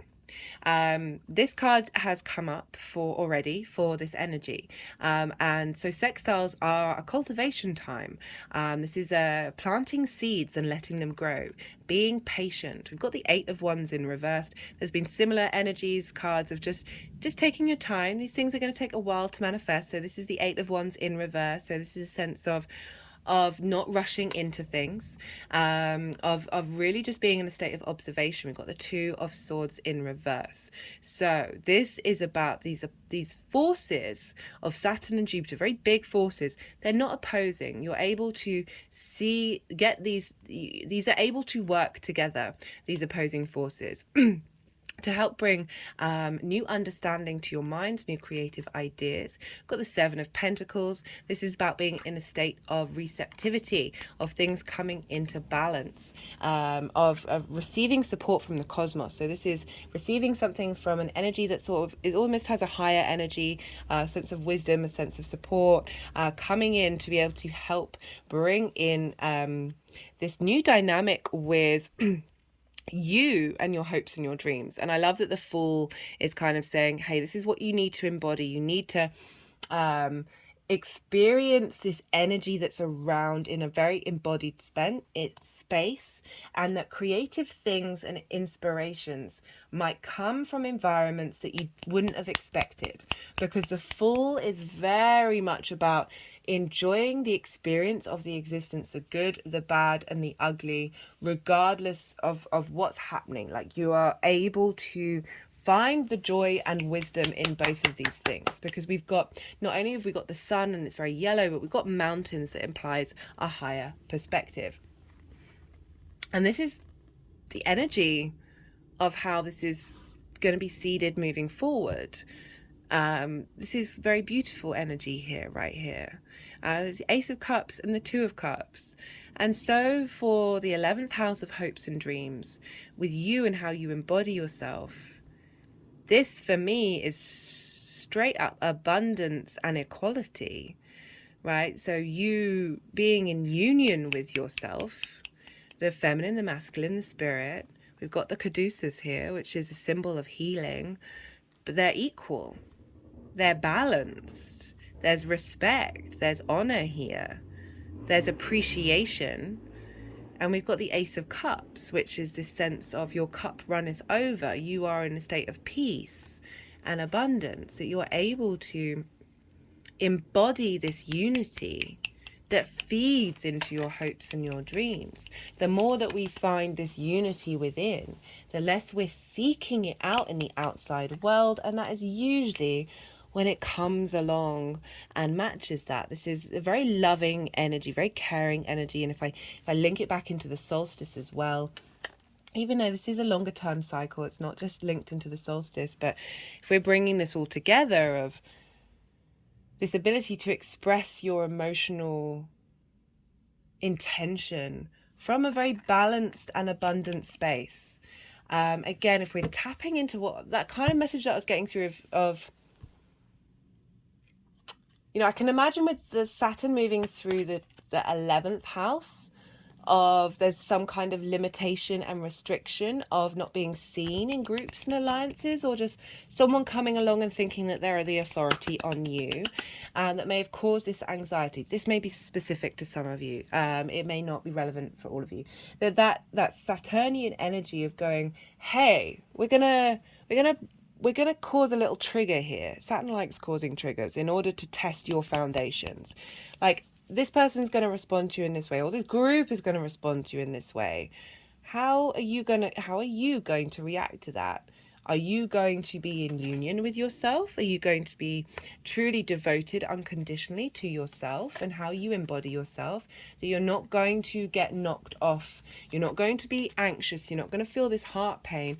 When people say these things, when this authority energy comes in, and in fact, this helps us get creative, especially now with this sextile with Jupiter, of finding the wisdom in being able to be at peace with whatever gets thrown your way, and not letting your cup get depleted by that energy anymore. Like really a real huge sense of rejuvenation, and seeing the wisdom in what Saturn is trying to teach as well, and being able to really get on board with that.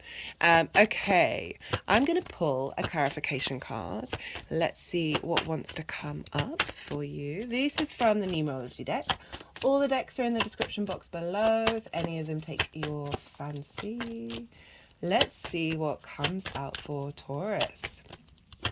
Now, it was interestingly that the cards are taking a while to come out. It's sort of representing the slow steadiness, just enjoy what's going to unfold energy, rather than seeking out all the clues and all the answers. There's this sense of you're gonna feel it. You're gonna feel it in your bones, in your body, in your senses. Of what feels good for you. You're going to have such a boost of understanding of what drives you after this next year of that Jupiter cycle. Pretty phenomenal.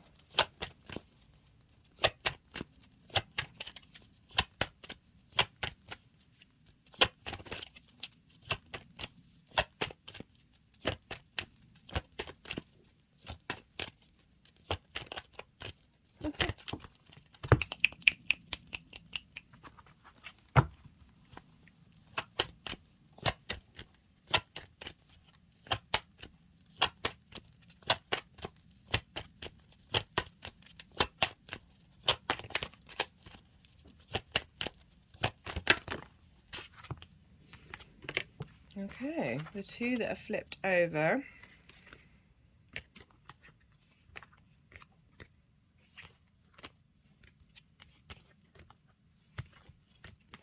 Okay, they have just put them all back. That's hilarious. Okay, different deck, different deck, different deck.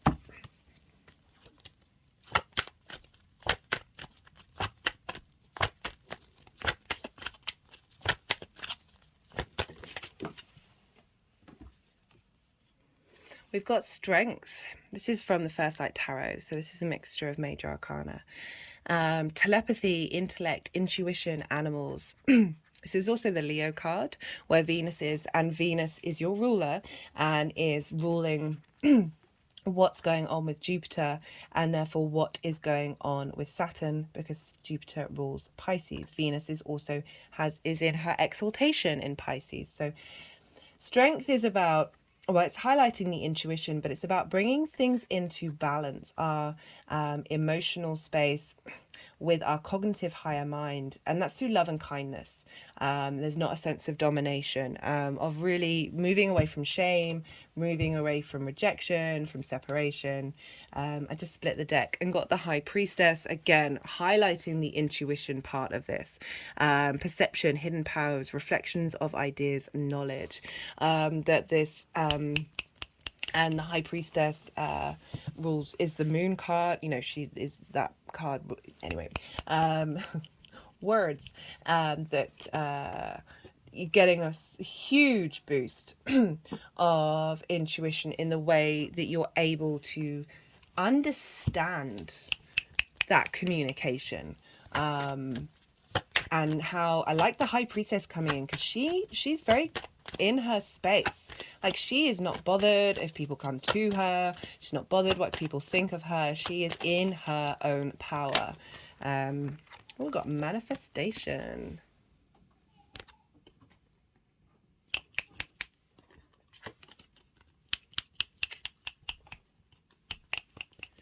Okay, it's making me think of Venus and Leo.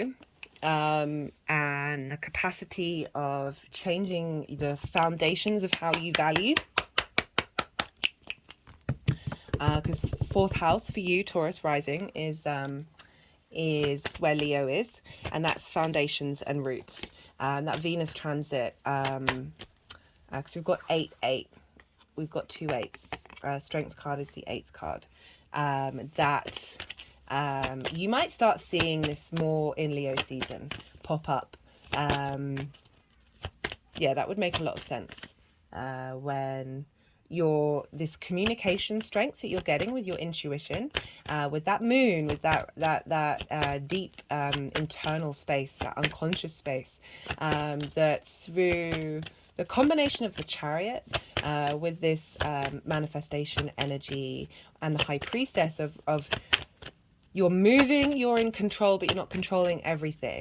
You're really, you're having faith and trust in your ability to not second guess, not have regrets, not think, oh, I should have done this, I should have done that. Just being able to move through that energy and be in a state of observation. And by doing that, you are cultivating this deep intuition that you have in the 3rd house with Cancer, of being able to manifest what you need in the long term.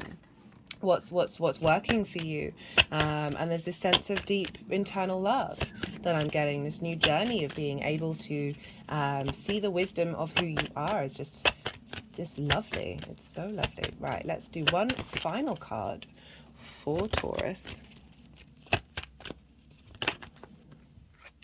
It's just what I was talking about. Synchronicities coming in. So you'll see what you're doing be mirrored around you. I speak from experience. It's getting pretty wild. Okay, Taurus, I'm going to leave it at that. Be good to yourself, be good to those around you, and most importantly, be well until we meet again. Aries rising. How you doing, Aries? For those of you just checking out the Aries energy, look to where Aries falls in your chart, the house that it falls in, the themes of that house, and apply those themes to the messages that come through. It's essentially as if Aries has now moved to the 1st house for you. Just in general, regardless of whether it's Aries rising or not, this solstice energy squares your Aries energy. So we've got 2 cardinal energies. You like to instigate. Aries, you happen at the beginning of the spring equinox. You mark change and going out into the world. And now the Cancerian energy is saying this is completion, the sense of emotional fulfillment. And then how are we bringing that back down? What are we instigating based off of that emotional space? So in general, Aries and Cancer, they square one another. Squares are an aspect of Mars. They can bring about conflict, drama, frustration, competition, winning at all costs. And if these things turned up around the solstice, this is only to sort of show you how far you've come and whether you get trigger response to them, or highlighting things that you might have missed out on that you still need to unpack and question. However, squares are powerful manifestation energy. They are a hard aspect, and this is about, okay, we'll see if they want that. This is, sorry, I go quiet when the energies move the cards around because I find it difficult to channel in that way while thinking and talking at the same time. So this square, high intense manifestation, because in this linear time frame that we are currently aware and dimension that we are currently very present in, this universe wouldn't exist without friction, without movement. And this is what the 90-degree angle of a square does. It brings in friction. When we have friction, we are bringing things into manifestation. So there, as I say that, the Star and the Temperance card come out. So very, very potent energy. You get this every year, Aries rising, in your 4th house. The 4th house is the house roots and foundations of you. It's your ancestors, your lineage, your parents, the roof over your head, and the things that you do in private. As I said, it is your foundational space. Where do you come from? And so we have this big boost of vitality of the sun entering the sign of Cancer, starting this new cycle. For me, the summer solstice very much a full moon, and so we're now bringing that light back into Earth. We're now cultivating it and putting it into the physical realm. So we've got this beautiful combination that you get every year in your fourth house of getting a boost of vitality to your foundations. Cancer is often linked into memory. It's ruled by the moon, the intuition, how we are nourished, how we nourish others, this sense of family and home, very much Cancerian energy, this emotional space. And as I said, you're getting this big boost that happens every year, that is bringing in this sense of acknowledging where you've come from since the winter solstice. What do you want to use? What do you want to bring? What are you taking into the next part of the cycle? Often, like solstice energy, what I really love about this solstice energy, and I talk about this loads in the collective reading, so I really recommend you check that out, that the moon was in the sign of Leo at the time of this exact ingress into Cancer, the sun. So we've got the sun in the moon sign and the moon in the sun sign, and this is called mutual reception. So we've got our vitality, our conscious animation, in harmony with our unconscious intuitive space and how we want to be nourished, our emotional body. And they're in harmony with one another, and they're in the signs of Leo and Cancer. So the heart is ruled by Leo. So how are we, how is our unconscious mind illuminating what our hearts need to express in the next part of this cycle, and having the clarity and vision to navigate our emotional connection to that, and doing it with a sense of direction. Really love this combination for the solstice. There were lots of other things that I wanted to, that I brought in the collective reading. So if you want to have a more in-depth idea of what this blueprint for the next 3 months are going to be until we get to the autumn equinox, then do check that out.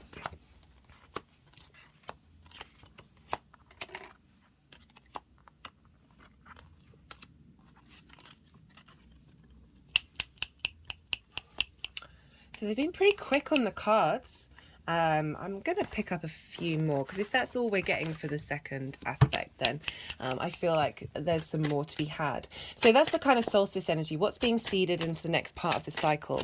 As I said, getting strong roots, strong foundations, a new understanding of your ancestors and how we hold a lot of trauma in relation to them, a connection, a reconnection to the parents, or whoever were parental figures, a new understanding of that, invigoration of being in your home life, in your private life, and tapping into your intuition very strongly in the privacy of your own home, and having intuition as your foundation. So this is a very, very powerful energy that you're instigating a new cycle of with this summer solstice energy.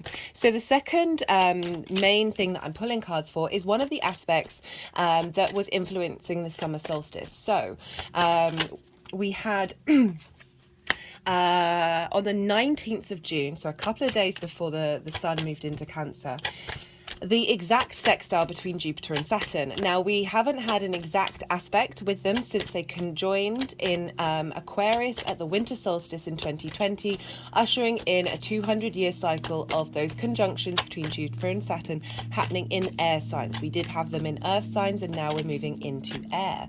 And now we've got this sextile, which is the first exact aspect that they've been making. And so they're in water and earth signs, so very yin energy. Pisces is ruled by Jupiter, Taurus is ruled by Venus, and Jupiter is in Taurus. So we've got a lot of Venusian and Jupiterian energies. They are the benefics. They want to help us out. There's a sense of creativity here because this is a sextile between Pisces and Taurus.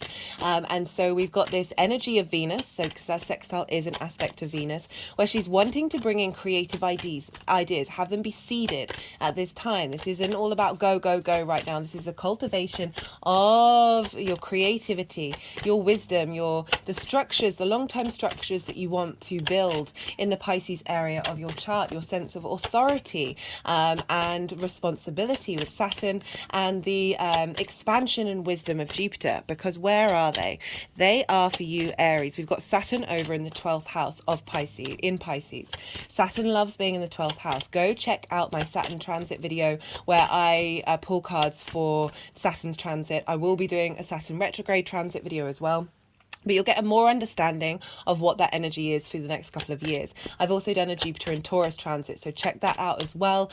And the Venus in Leo, because Venus is essentially ruling these two signs, or governing and having an impact on these two energies. So whatever's going on with her, she's going to be retrograding in Leo, which for you is in your 5th house of creativity. That's influence of that 5th house is going to be feeding into Jupiter, which for you is in your 2nd house. And Saturn that's in your 12th. So Saturn loves being in the 12th. This is the house of mysteries and magic. It's our limiting beliefs, our trauma responses, the constructs of who we are. Mental illness can be here, as well as a sense of isolation, loss and grief. It's a difficult house, but there's so much magic here. The more that we sit comfortably with this that which is hidden from us, the more the magic comes bursting in. And Saturn loves being there. You know, there's a sense of dedication to the inner self, and the more that we understand our inner self, the less boundaries and restrictions we need out in the world. And that is what Saturn puts in front of us when we are not paying attention to what's at the core of us. And how we want to move forward with that, with respect, responsibility, and also inner authority. Combined with Jupiter, this expansive, optimistic, wisdom-bringing planet, wanting to bring cohesion, elevation. I've, as I said, also done a transit on that in your 2nd house of your values, your resources, what you have at your fingertips in order to manifest and make money. This is how you value yourself, most importantly, because when we get to the core of that from a space of reality and abundance, we are able to navigate those other factors, like how you bring in your money, what it is that you care about, how you manifest in the world. So we've got a lot of creative, harmonizing energy. Sextile Venus wanting to bring connection between these two signs. They're both yin night signs, so they've got something in common, but everything else, the modality, the element is different. So it's you're brainstorming with somebody you've got something in common with, but you're able to think of things from different perspectives. And so we've got Jupiter wanting you to feel good about how you value yourself, feeling confident, finding wisdom and the acknowledgement of the resources that you have, while being supported by Saturn, whose favorite place is in the 12th house, helping bring structure to the potential chaos that is in our unconscious mind, helping us see things clearly, helping establish strong foundations. So getting to the core essence of who you are, and that by doing so, we are understanding how you value yourself and how you can get creative with the resources that you have. And as I said, all of that is being governed by Venus over in your 5th house of creation energy. Just cut the deck and got the Ace of Cups. Lovely. And we're wanting to bring in the Tower as well. Okay, they're wanting all the cards. So this is when I go quiet. You just had a lot of information. The energies are gonna move the cards around, and then I'm gonna bring in what the tarot is saying in relation to what's already come up.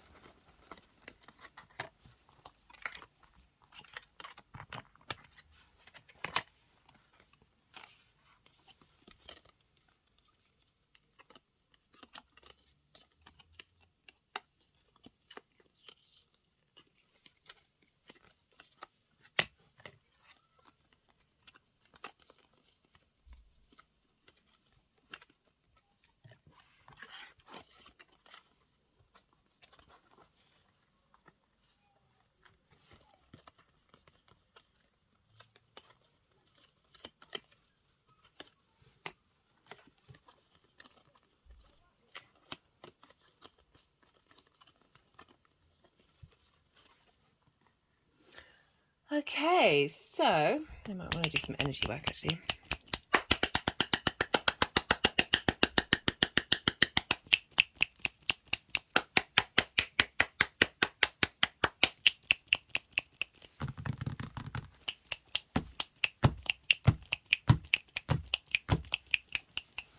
Okay, so we've got for the energy of the solstice, what's the lead up to it, and what's going on moving forward. So the solstice in your fourth house of home, your roots, your foundations. Clearing out emotional grief. So this is the grief card. This is acknowledging that something has been lost and honoring that sensation, but this card is always asking you to turn around and realize that there are two cups upright, that there is it. By being able to move on, you are not denying the grief process. You're not denying the pain that you may have felt. It can still walk with you, but it doesn't have to define you. That having Cancer in the fourth house, again, memories, emotions, sensitivity in the home, that it may be that situations have come up that are sort of highlighting issues that you may have had from as a younger person, that are linked into parental issues, ancestral traumas, that you've been holding space for, and helping clear by navigating this journey. We've got the Four of Swords. And this is all about rest. This is about through this journey, this sense of knowing that you are held by something bigger than yourself, that you're able to take the time to process this and work through it. Grief never goes away. It changes form and shifts. Something in my life, it depends on what you're grieving over, but I've found the ability to see every single situation that has happened to you up until this point as a blessing and an honor, that you wouldn't be the person you are today without that journey. You can't take that sensation away, can't take those experiences away, because then you're invalidating your own reality. Right? And not realizing that we signed up for this journey and that we are a true wonder of the universe. Like, they're wanting you to know that you're held, but this is kind of feeling from the past that you've been working through this stuff, because we got the Star card. This is about deep emotional healing. Okay, so wanting to move on quite quickly. Deep emotional healing, that this solstice energy has allowed you to be yourself, because the Star card, you notice she is unclothed. She is not masked. She is not hiding herself. She is truly open and vulnerable, and that's something we can find very difficult to do. I'm just feeling a little emotional just talking about it. So this is also about hopes and dreams. So you've got this element of renewal and refreshment of you being able to be yourself in your home, understand your foundations, the deep healing, the intuitive, emotional, sensitive wealth of psychic connection that you can bring to the roots of who you are, because the solstice energy is bringing up, this is what I feel like this is the integration of that coming through for the next 3 months. We've got Temperance and the Nine of Pentacles. Now the Nine of Pentacles is all about making decisions for yourself that are getting you to this space of abundance, long-term thinking. It's not necessarily selfish thinking, but independent thinking. But we've got this with Temperance. So everything that you've been cultivating and working. So Temperance is about breaking down all the parts of who you are, distilling them, refining them, bringing them all together in, it's essentially alchemy, working with what you have, being able to create magic. If you notice here, the water is going upright into the cup. So it's really focusing on this water element of the solstice, of that being the magic of your foundations. And through dealing the deep healing, you're able to then explore and be playful with this energy that is at the foundations of who you are, that through this journey, the next couple of months of you perhaps getting creative at home, and just being very, very playful and open and curious to what comes up, that it's helping you lead you into this space of the actions that you're going to be taking are going to serve you long term, that are going to help provide this home space, this space of abundance, in your framework. Whether it materializes as abundance or simply feels that way is going to be entirely subjective, to your own personal experience. I find, like, being grateful for what you have opens up doorways to this space of bringing in your preferences. Okay.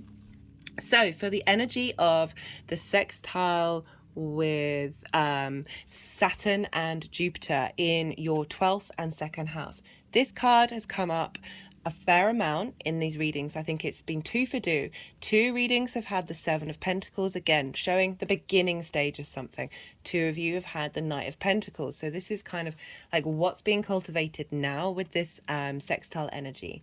And this is slow and steady wins the race. Earth energy, it's the biggest horse of all the knights. You're going to get to where you need to go, but it's going to take some time, and that is the beauty of it. There's real strength and wisdom we see with the oak leaves in the knight's helmet. There's strength and wisdom. There's allowing yourself to be embodied, to explore at a slower pace, and through that more creative ideas are coming in. You know, you're really exploring the wisdom of what you have to offer, and the unraveling of self. This takes time. This takes integration. Integration is key with all of the practices that I talk about. I believe that we can click our fingers and things can happen, truly. But I feel like the earth energy is very heavy, and it takes us a while to integrate and work with that energy before we can get to the magic. Not that this isn't magic, this is pure magic. This is transformational energy, just allowing yourself the time to explore what's going on. We've got the Tower card in reverse, which I'm loving for this. So essentially it's like what hasn't served. If you look at the Tower card, all the drama's happening on the top levels. The foundations are still strong. The foundations are still there. So this kind of feels like Saturn moving through the 12th, of getting rid of those trauma responses, getting rid of those limiting beliefs, and allowing you to rebuild from your soul space. And in reverse, like sometimes this can mean that the Tower moment has moved on, and that might be relevant to some of you, but it's certainly this inner peeling back of the things that didn't work out for you. That 12th house, that hidden house of those trauma responses, those limiting beliefs, that by exploring this, by pulling down those structures having been pulled down of your self-worth, you've got more confidence with Jupiter being in the 2nd house of what your values are. You can get fun, you can get creative.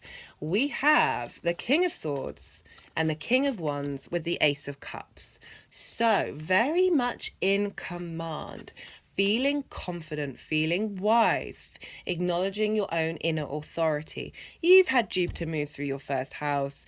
You've had that level up of that area of your chart for Aries risings in particular.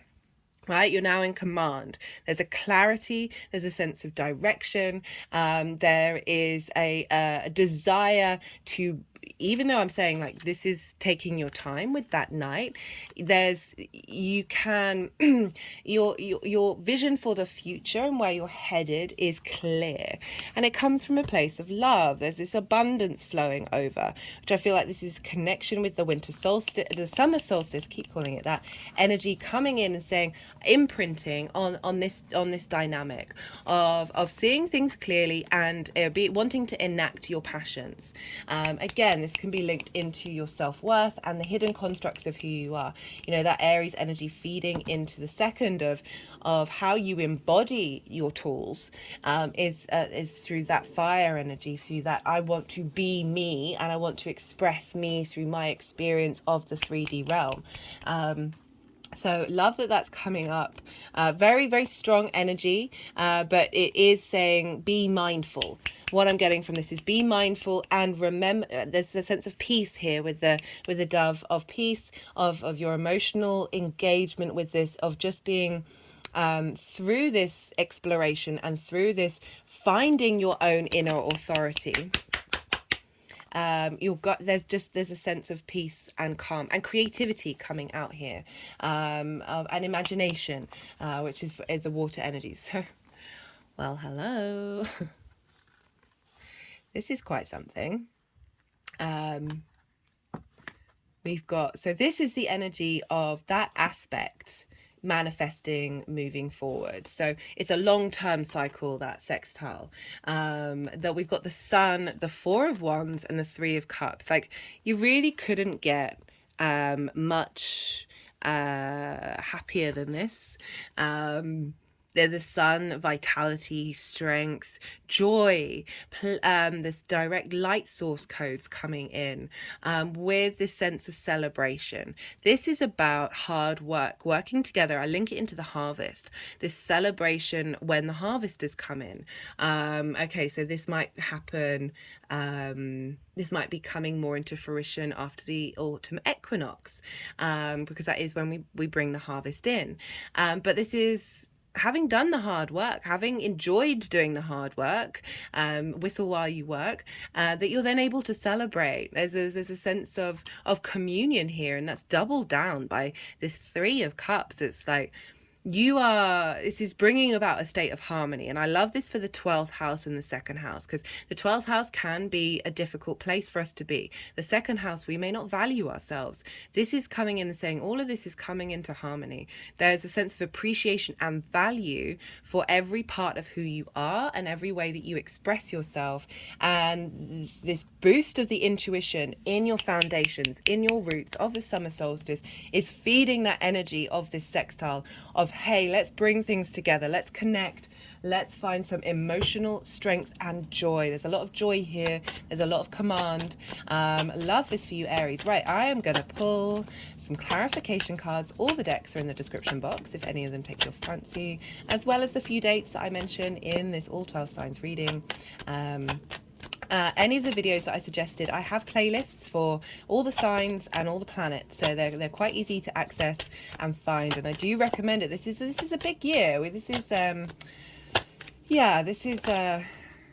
effort. This has come up a lot. It's sort of it takes effort to get to this space. It's not about not doing anything. It's like knowing that it's worth putting the effort in. I feel like some of us have this idea that there are fundamentals of how to embody in this world that do make it easier, but you still got to get up and do the things. I'm going to pull another card for that one. Yeah, I don't get effort being a bad thing. I just feel like this is there are steps for us to take to get to a certain location, and they do, exerting any kind of force is an act of effort.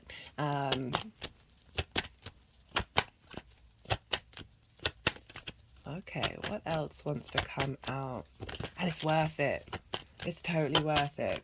They keep compelling me to say that, or I feel compelled to say it. Okay, let's go to the First Light Tarot. This is a mixture of major arcana, question cards, statement cards, and keywords. Let's see what wants to come through.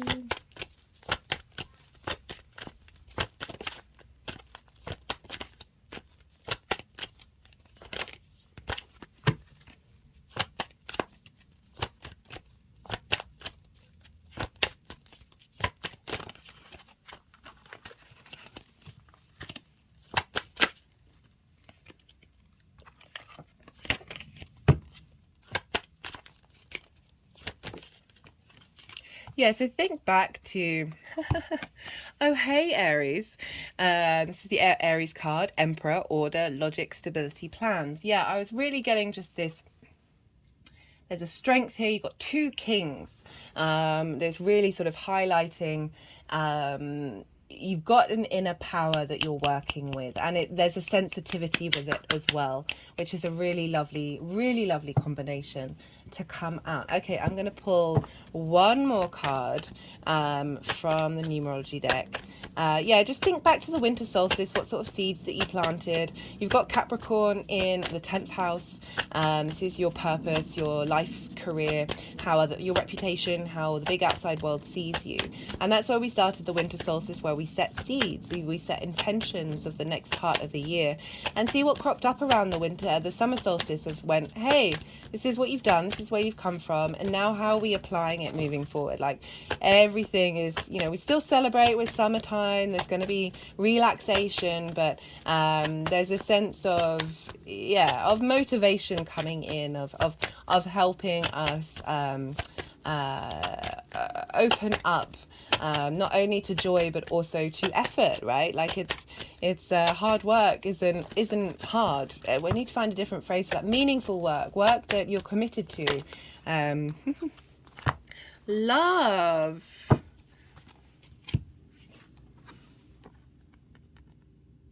Okay, it's making me think about Jupiter in the second, and well, all of them really, of this cycle of power and love. You've got the nodes moving into your sign soon, that one doesn't lose the other, and bringing in that wisdom of the Emperor, of your actions coming from your heart, and being driven by your creative energy, your love energy, that is going to give you this sense of inner sovereignty. Okay, Aries, I'm going to leave it at that. If anything resonated, don't forget to hit the like button. Leaving a comment, sharing, subscribing. Hello, new viewers, and welcome. Thank you for all of you for spending time with me here. It means a lot to me. I appreciate how precious your time is. Likes, comments, subscribes, shares, all of those things help the algorithm. This is a growing channel, and so if you want to push it forward and you want it to go out there, those are the things that you can do. I would love to hear from you on a personal level about what is going on for you in the astro weather. How did the solstice show up for you?